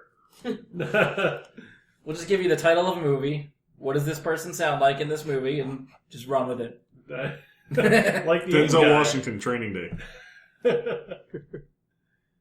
You're supposed to go. Failed. First AIM has failed. Jumping off the AIM discussion, we talked about our old screen names at some point.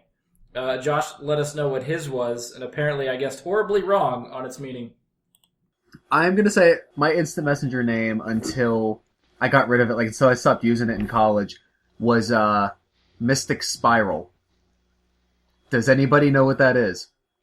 It is a reference to a very specific thing. Some sort of weird sexual position for you. I don't know what about my history on the show or contributions would lead anybody to believe anything like that, but okay. I think that says more about you, Brian, than me. Hey, I'll try to figure out what the Mystic Spiral is and try that the next time.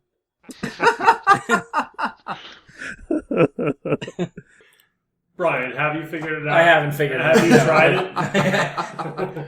I'm not that lucky to Have try you it. attempted the Mystic Spiral? I haven't. It's something I should Google, probably. So at least I know what I'm doing when the time comes.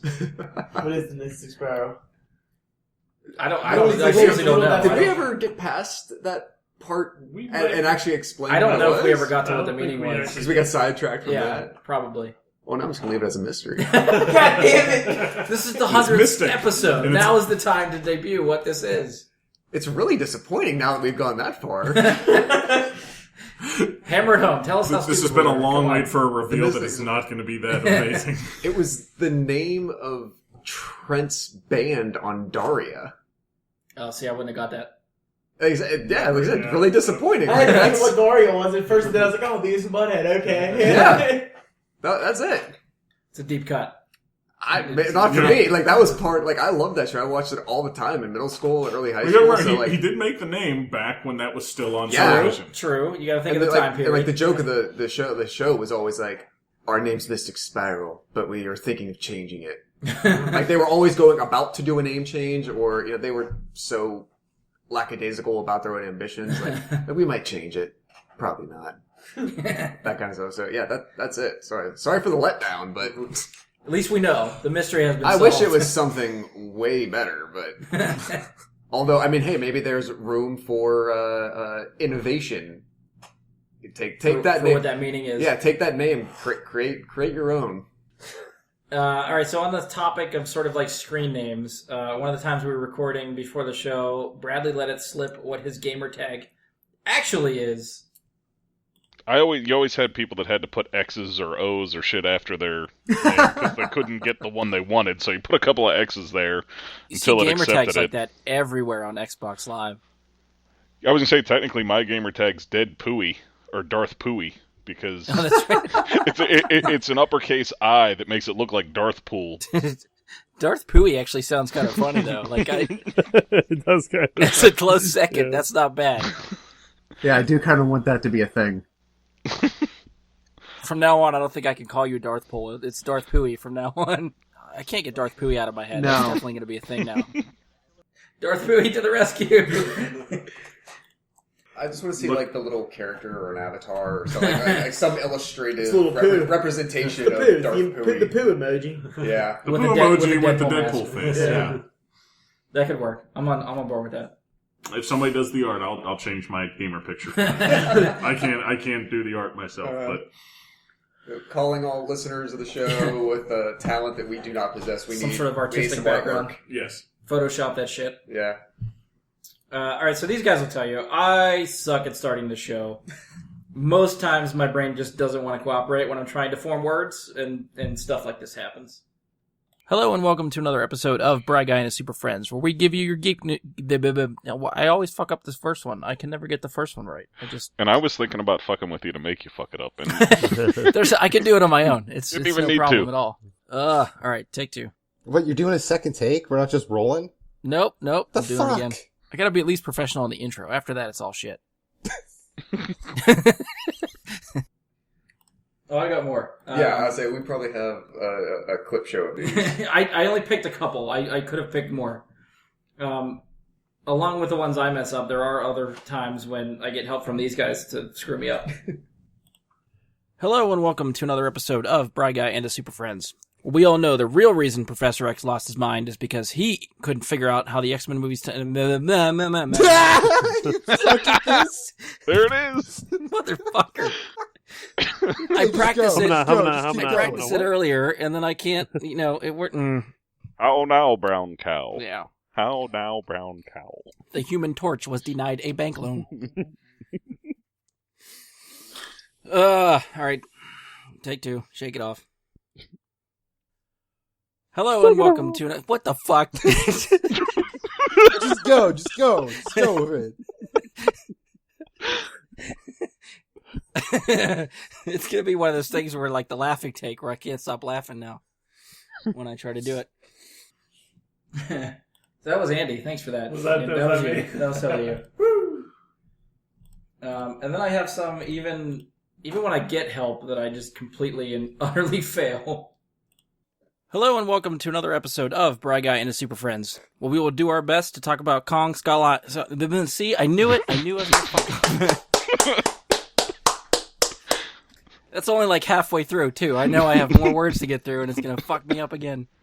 Just say, sup guys, BG and the Super Friends. Here's Mike Bradley. This is why I like don't that. try to do BG like, and the the Super intros like Friends. this, because I'm like, fuck this. It takes too long. I fuck it up all the time.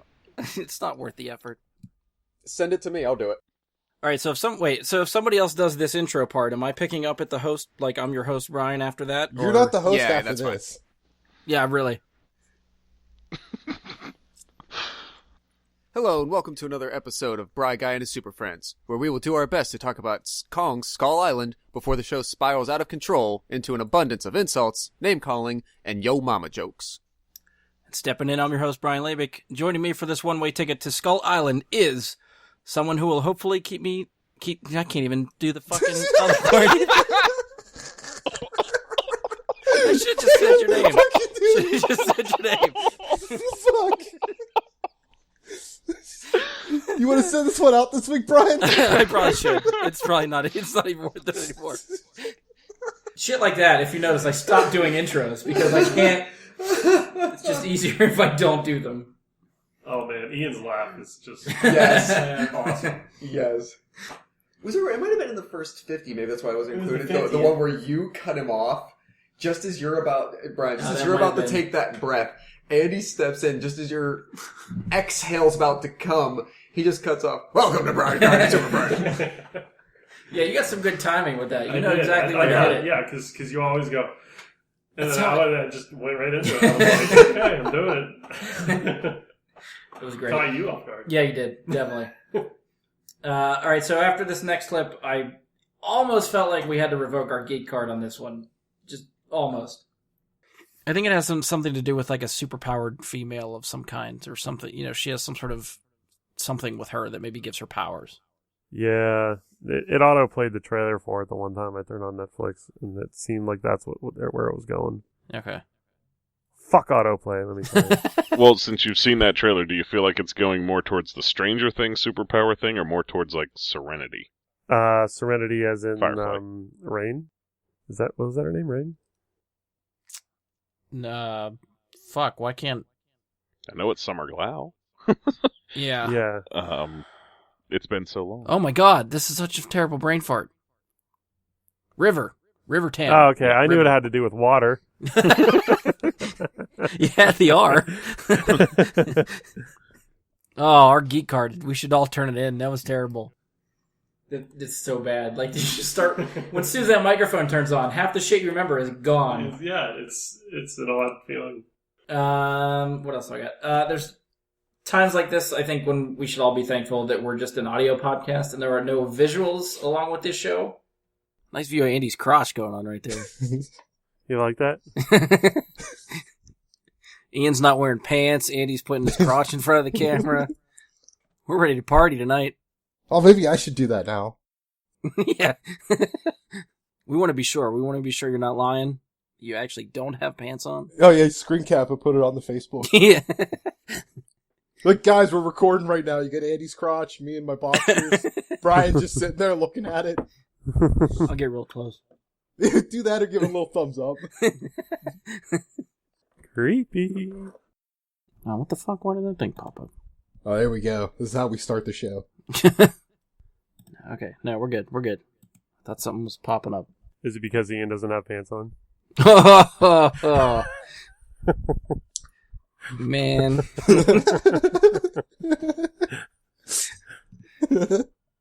I gotta calm myself now before I even get started on the show. Get me all flustered. Face is turning red a little bit. Yeah, there's just certain times with the webcam you don't know what the fuck you're going to see. All right, so one of our routines, I guess, before we do each episode is that each person tests their audio recording to make sure everything is working.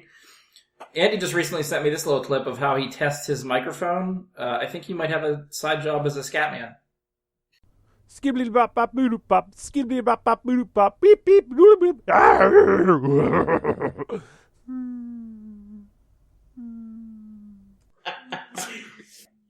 how it trails.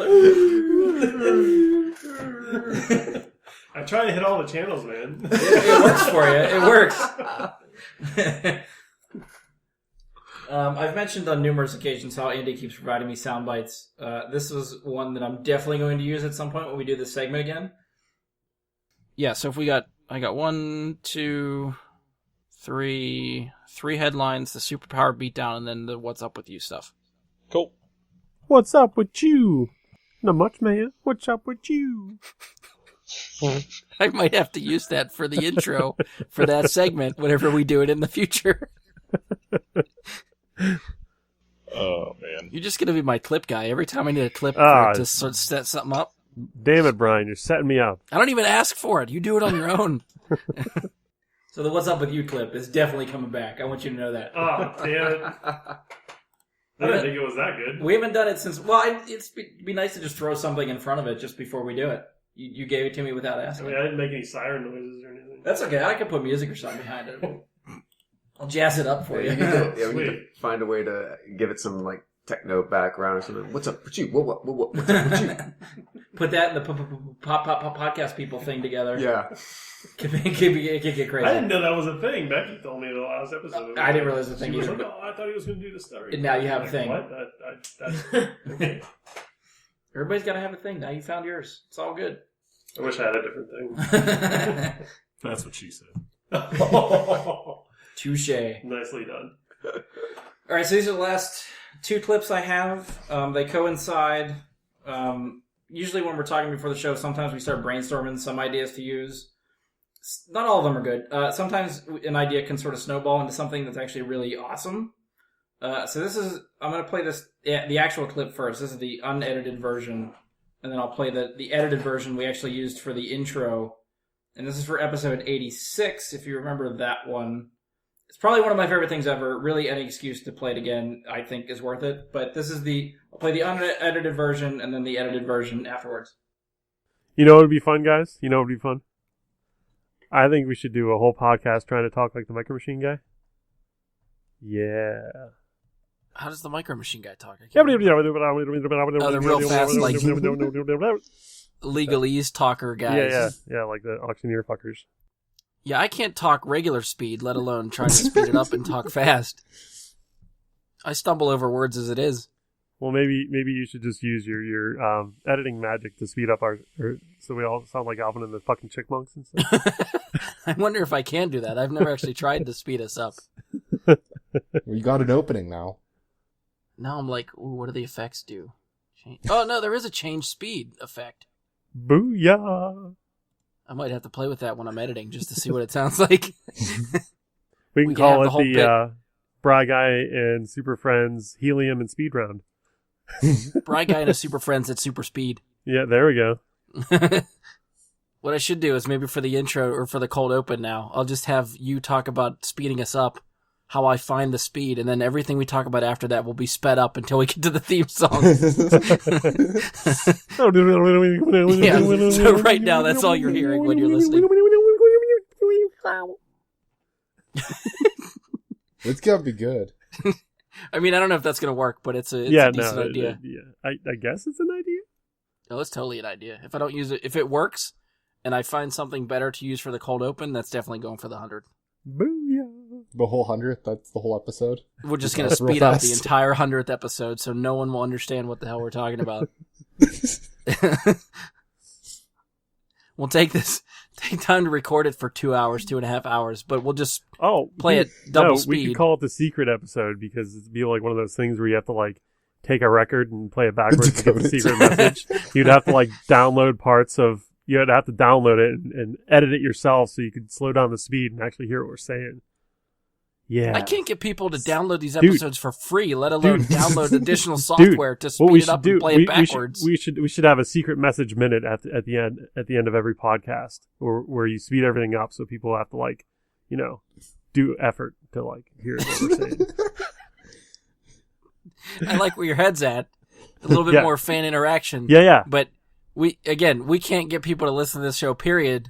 Or even like take the time to comment on the Facebook page for the show. Or you know what? We can send everybody a decrypto ring. Yeah. And just buy a bunch of Cracker Jack boxes and get Yeah.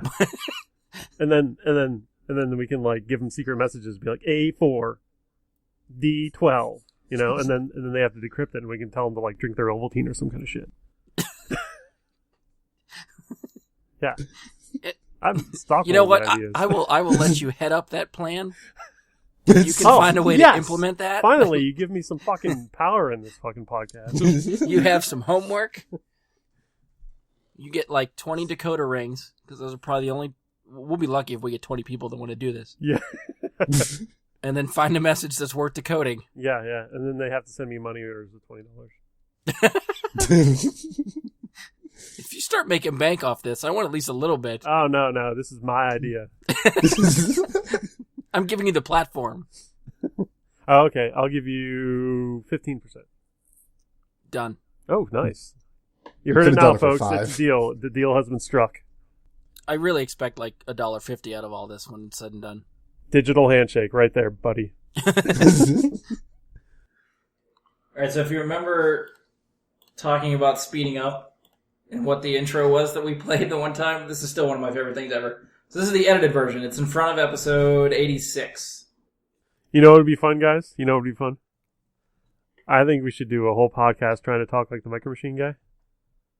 Yeah. How does the Micro Machine guy talk? The real fast, like legalese talker guys. Yeah, like the auctioneer fuckers. Yeah, I can't talk regular speed, let alone trying to speed it up and talk fast. I stumble over words as it is. Well, maybe you should just use your editing magic to speed up so we all sound like Alvin and the fucking Chickmunks and stuff. I wonder if I can do that. I've never actually tried to speed us up. We got an opening now. Now I'm like, ooh, what do the effects do? Oh, no, there is a change speed effect. Booyah! I might have to play with that when I'm editing just to see what it sounds like. We can call it the Bry Guy and Super Friends Helium and Speed Round. Bry Guy and a Super Friends at Super Speed. Yeah, there we go. What I should do is maybe for the intro or for the cold open now, I'll just have you talk about speeding us up, how I find the speed, and then everything we talk about after that will be sped up until we get to the theme song. Yeah, so right now that's all you're hearing when you're listening. It's gonna be good. I mean, I don't know if that's gonna work, but it's a decent idea. Yeah. I guess it's an idea.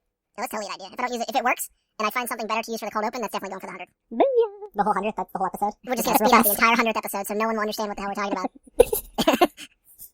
We'll take time to record it for 2 hours, 2.5 hours, but we'll just play it double we speed. should call it the secret episode because it'd be like one of those things where you have to like take a record and play it backwards to get the secret message. You'd have to like download parts of, you'd have to download it and edit it yourself so you can slow down the speed and actually hear what we're saying. Yeah. I can't get people to download these episodes for free, let alone download additional software to speed up and play it backwards. We should have a secret message minute at the end of every podcast where you speed everything up so people have to like, do effort to like hear what we're saying. I like where your head's at. A little bit more fan interaction. Yeah. But we can't get people to listen to the show, period. Or even like take the time to comment on the Facebook page for or you know what? We can send everybody a decrypto ring. Yeah. Just buy a bunch of Cracker Jack boxes and yeah. And then we can like give them secret messages like A4, D12, and then they have to decrypt it and we can tell them to like drink their Ovaltine or some kind of shit. Yeah. I will let you head up that plan. You can find a way to implement that. Finally, you give me some fucking power in this fucking podcast. You have some homework. You get like 20 decoder rings. Because there's probably we'll be lucky if we get 20 people that want to do this. Yeah.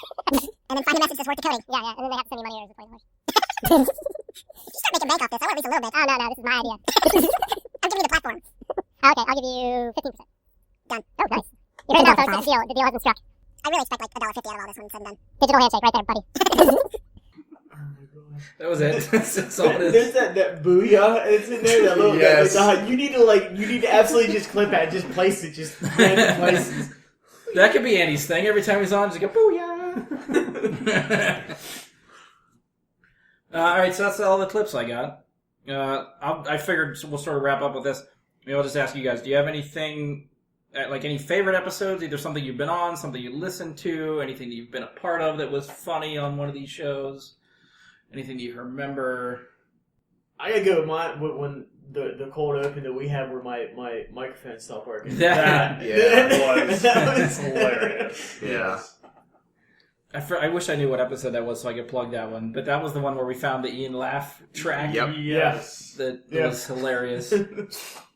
That one's definitely on the 50th. So if I don't remember what episode that we did that for, definitely go back and listen to the 50th. That's fantastic. Yeah. I don't know if I have a specific one, but I always get like a surge of blood pressure when there's a topic that I wish I was available to talk about for the recording day that I can't make it to. And then I'm listening back to the episode, and I'm like, oh, I could have made all these points myself. Yeah. Or I have a great counterpoint to that, or something else to add in. And I'm just like listening to it, like in the car on the way to work, talking. Believe me, and I'm talking out loud to myself. Like back at the audio coming out of my speakers, both with my frustration and the counterpoint or, the comment that I would have made, just saying it out loud. I imagine that's how most people listen to it. Like, that's what I picture anyway when people listen to these. I have to say my first episode. The discussion of HUT consent laws and the further in depth with Darth Jar Jar that we got into. That was... It's a tough bar to top. Yeah. It's up there.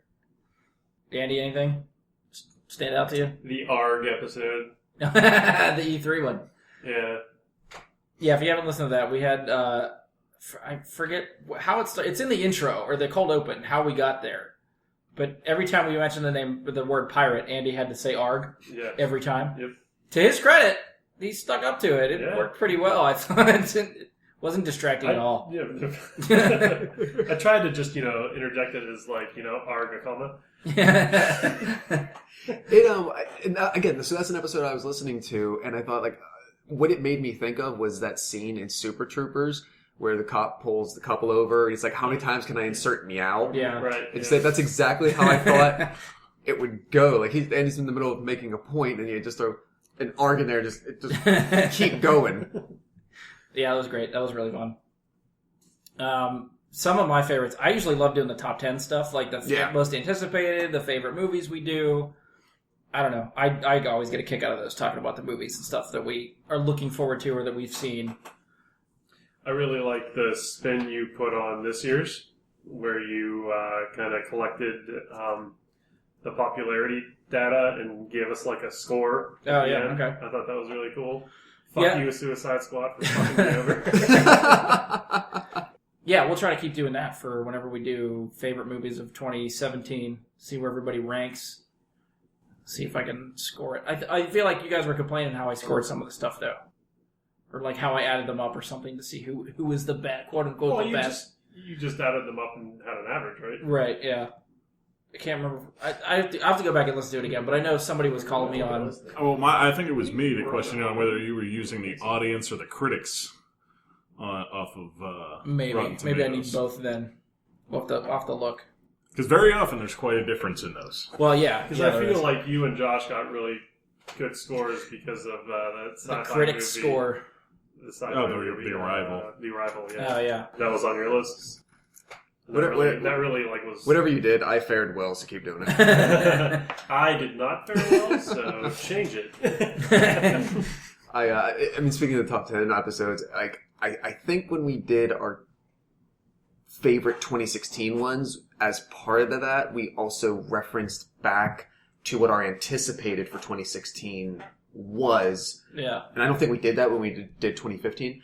And I liked that aspect because we saw how much we were looking forward to certain things, and then how drastically what we ended up liking throughout the year ended up being. Yeah, because there's always some surprises. There's some stuff that comes out that we haven't seen. Like when we do our anticipated at the beginning of the year, some of the stuff that comes out later in the year, there's no trailers for it. We don't see any marketing for it. So it's stuff that just surprises us and comes out of nowhere. Something like Hidden Figures. Like, there was nothing for that. Like, I think my surprises this year are going to end up being Baby Driver, if Atomic Blonde ends up being cool. Oh, yeah. Like, those are things I had no idea about, didn't have any impression of, so they have the potential to be, like, surprise top 10s. Did we see that new Jackie Chan movie? The one that I shared? saw the trailer for it. It looks awesome. I mean, it's like a little bit dark and gritty Jackie Chan. Him and James Bond. Yeah. Pierce Brosnan? Yeah. Really? Is it movie? Yes. Theater? Yes. Is it out now? No. Okay. So the trailer just came out for it. I don't even remember what the name of it is. It's kind of The like Foreigner. The Foreigner, yeah. I'm too old to actually punch stuff. I don't know. Jackie Chan's still doing some shit in there. Well, yeah, you know. He's a smaller guy, so he's probably still nimble. Probably. It looked like they retain their physical fitness longer. I'm a big fan of Jackie Chan, so I'll probably check it out. It looks awesome, actually. I'm kind of excited for it. Pierce Brosnan's definitely too old to be in an action movie. I don't think he's the action part of that movie. He better be an evil businessman of some kind, because I feel like that's about the extent of what he can do. He's like an evil government agent kind of guy. Okay. That's fair enough for what he could provide in a Jackie Chan movie. He has a gray beard and glasses, so he's looking very un-James Bond. Okay. I don't know. Anything else you guys want to add for doing the show? Otherwise, we'll just sort of wrap it up. I think we've gone long enough, I think. All right, so honestly, I never thought we'd make it this far. I was surprised we hit 50. I'm even more surprised we made 100. So just seriously, I just want to take a moment to thank all of you guys for being on. Thank everybody for listening. Other people that I'm not going to name you all because I know there's other people that have been on the show that I'm not going to go through the list. But again, thank you for being a part of it. Couldn't do it without you guys. I like doing it. I hope I can keep doing it. It's been fun. It's just fun to bullshit with you guys about stuff we're into for a couple hours a week. And hey, if people like listening to it, more power to them. You know, what the hell. So again, usually my spiel for winding down. If you enjoyed the show, stop by iTunes, leave us a 5-star review, give us a comment. We'll read it out on the show if anybody comments. No one comments, but that's fine. Which means you have a very high chance of having your comment read. Right. You leave on us the one comment. You're on there. So you can share, subscribe, favorite the show wherever you listen to us. Visit us on Facebook. Search Bry Guy and Super Friends. Go to facebook.com/Bry Guy Super Friends. You can email us, bryguysuperfriends@gmail.com, or tweet us at BGSuperFriends on Twitter. Any of those avenues, you can give us topic suggestions, comments, questions. If you want to interact with us, that's the way to do it. And that'll wrap up the 100th. Until we do 150, we'll see what kind of clips we can get between now and then. So, on behalf of all of us, if you guys want to go around, on behalf of me, on behalf of Josh, Mike Bradley, salutes don't work for an audio podcast. On behalf of Andy Stoles, Mike Romano, see ya. And that's it for all of us. Thanks for listening. We'll talk to you guys next time. Meow.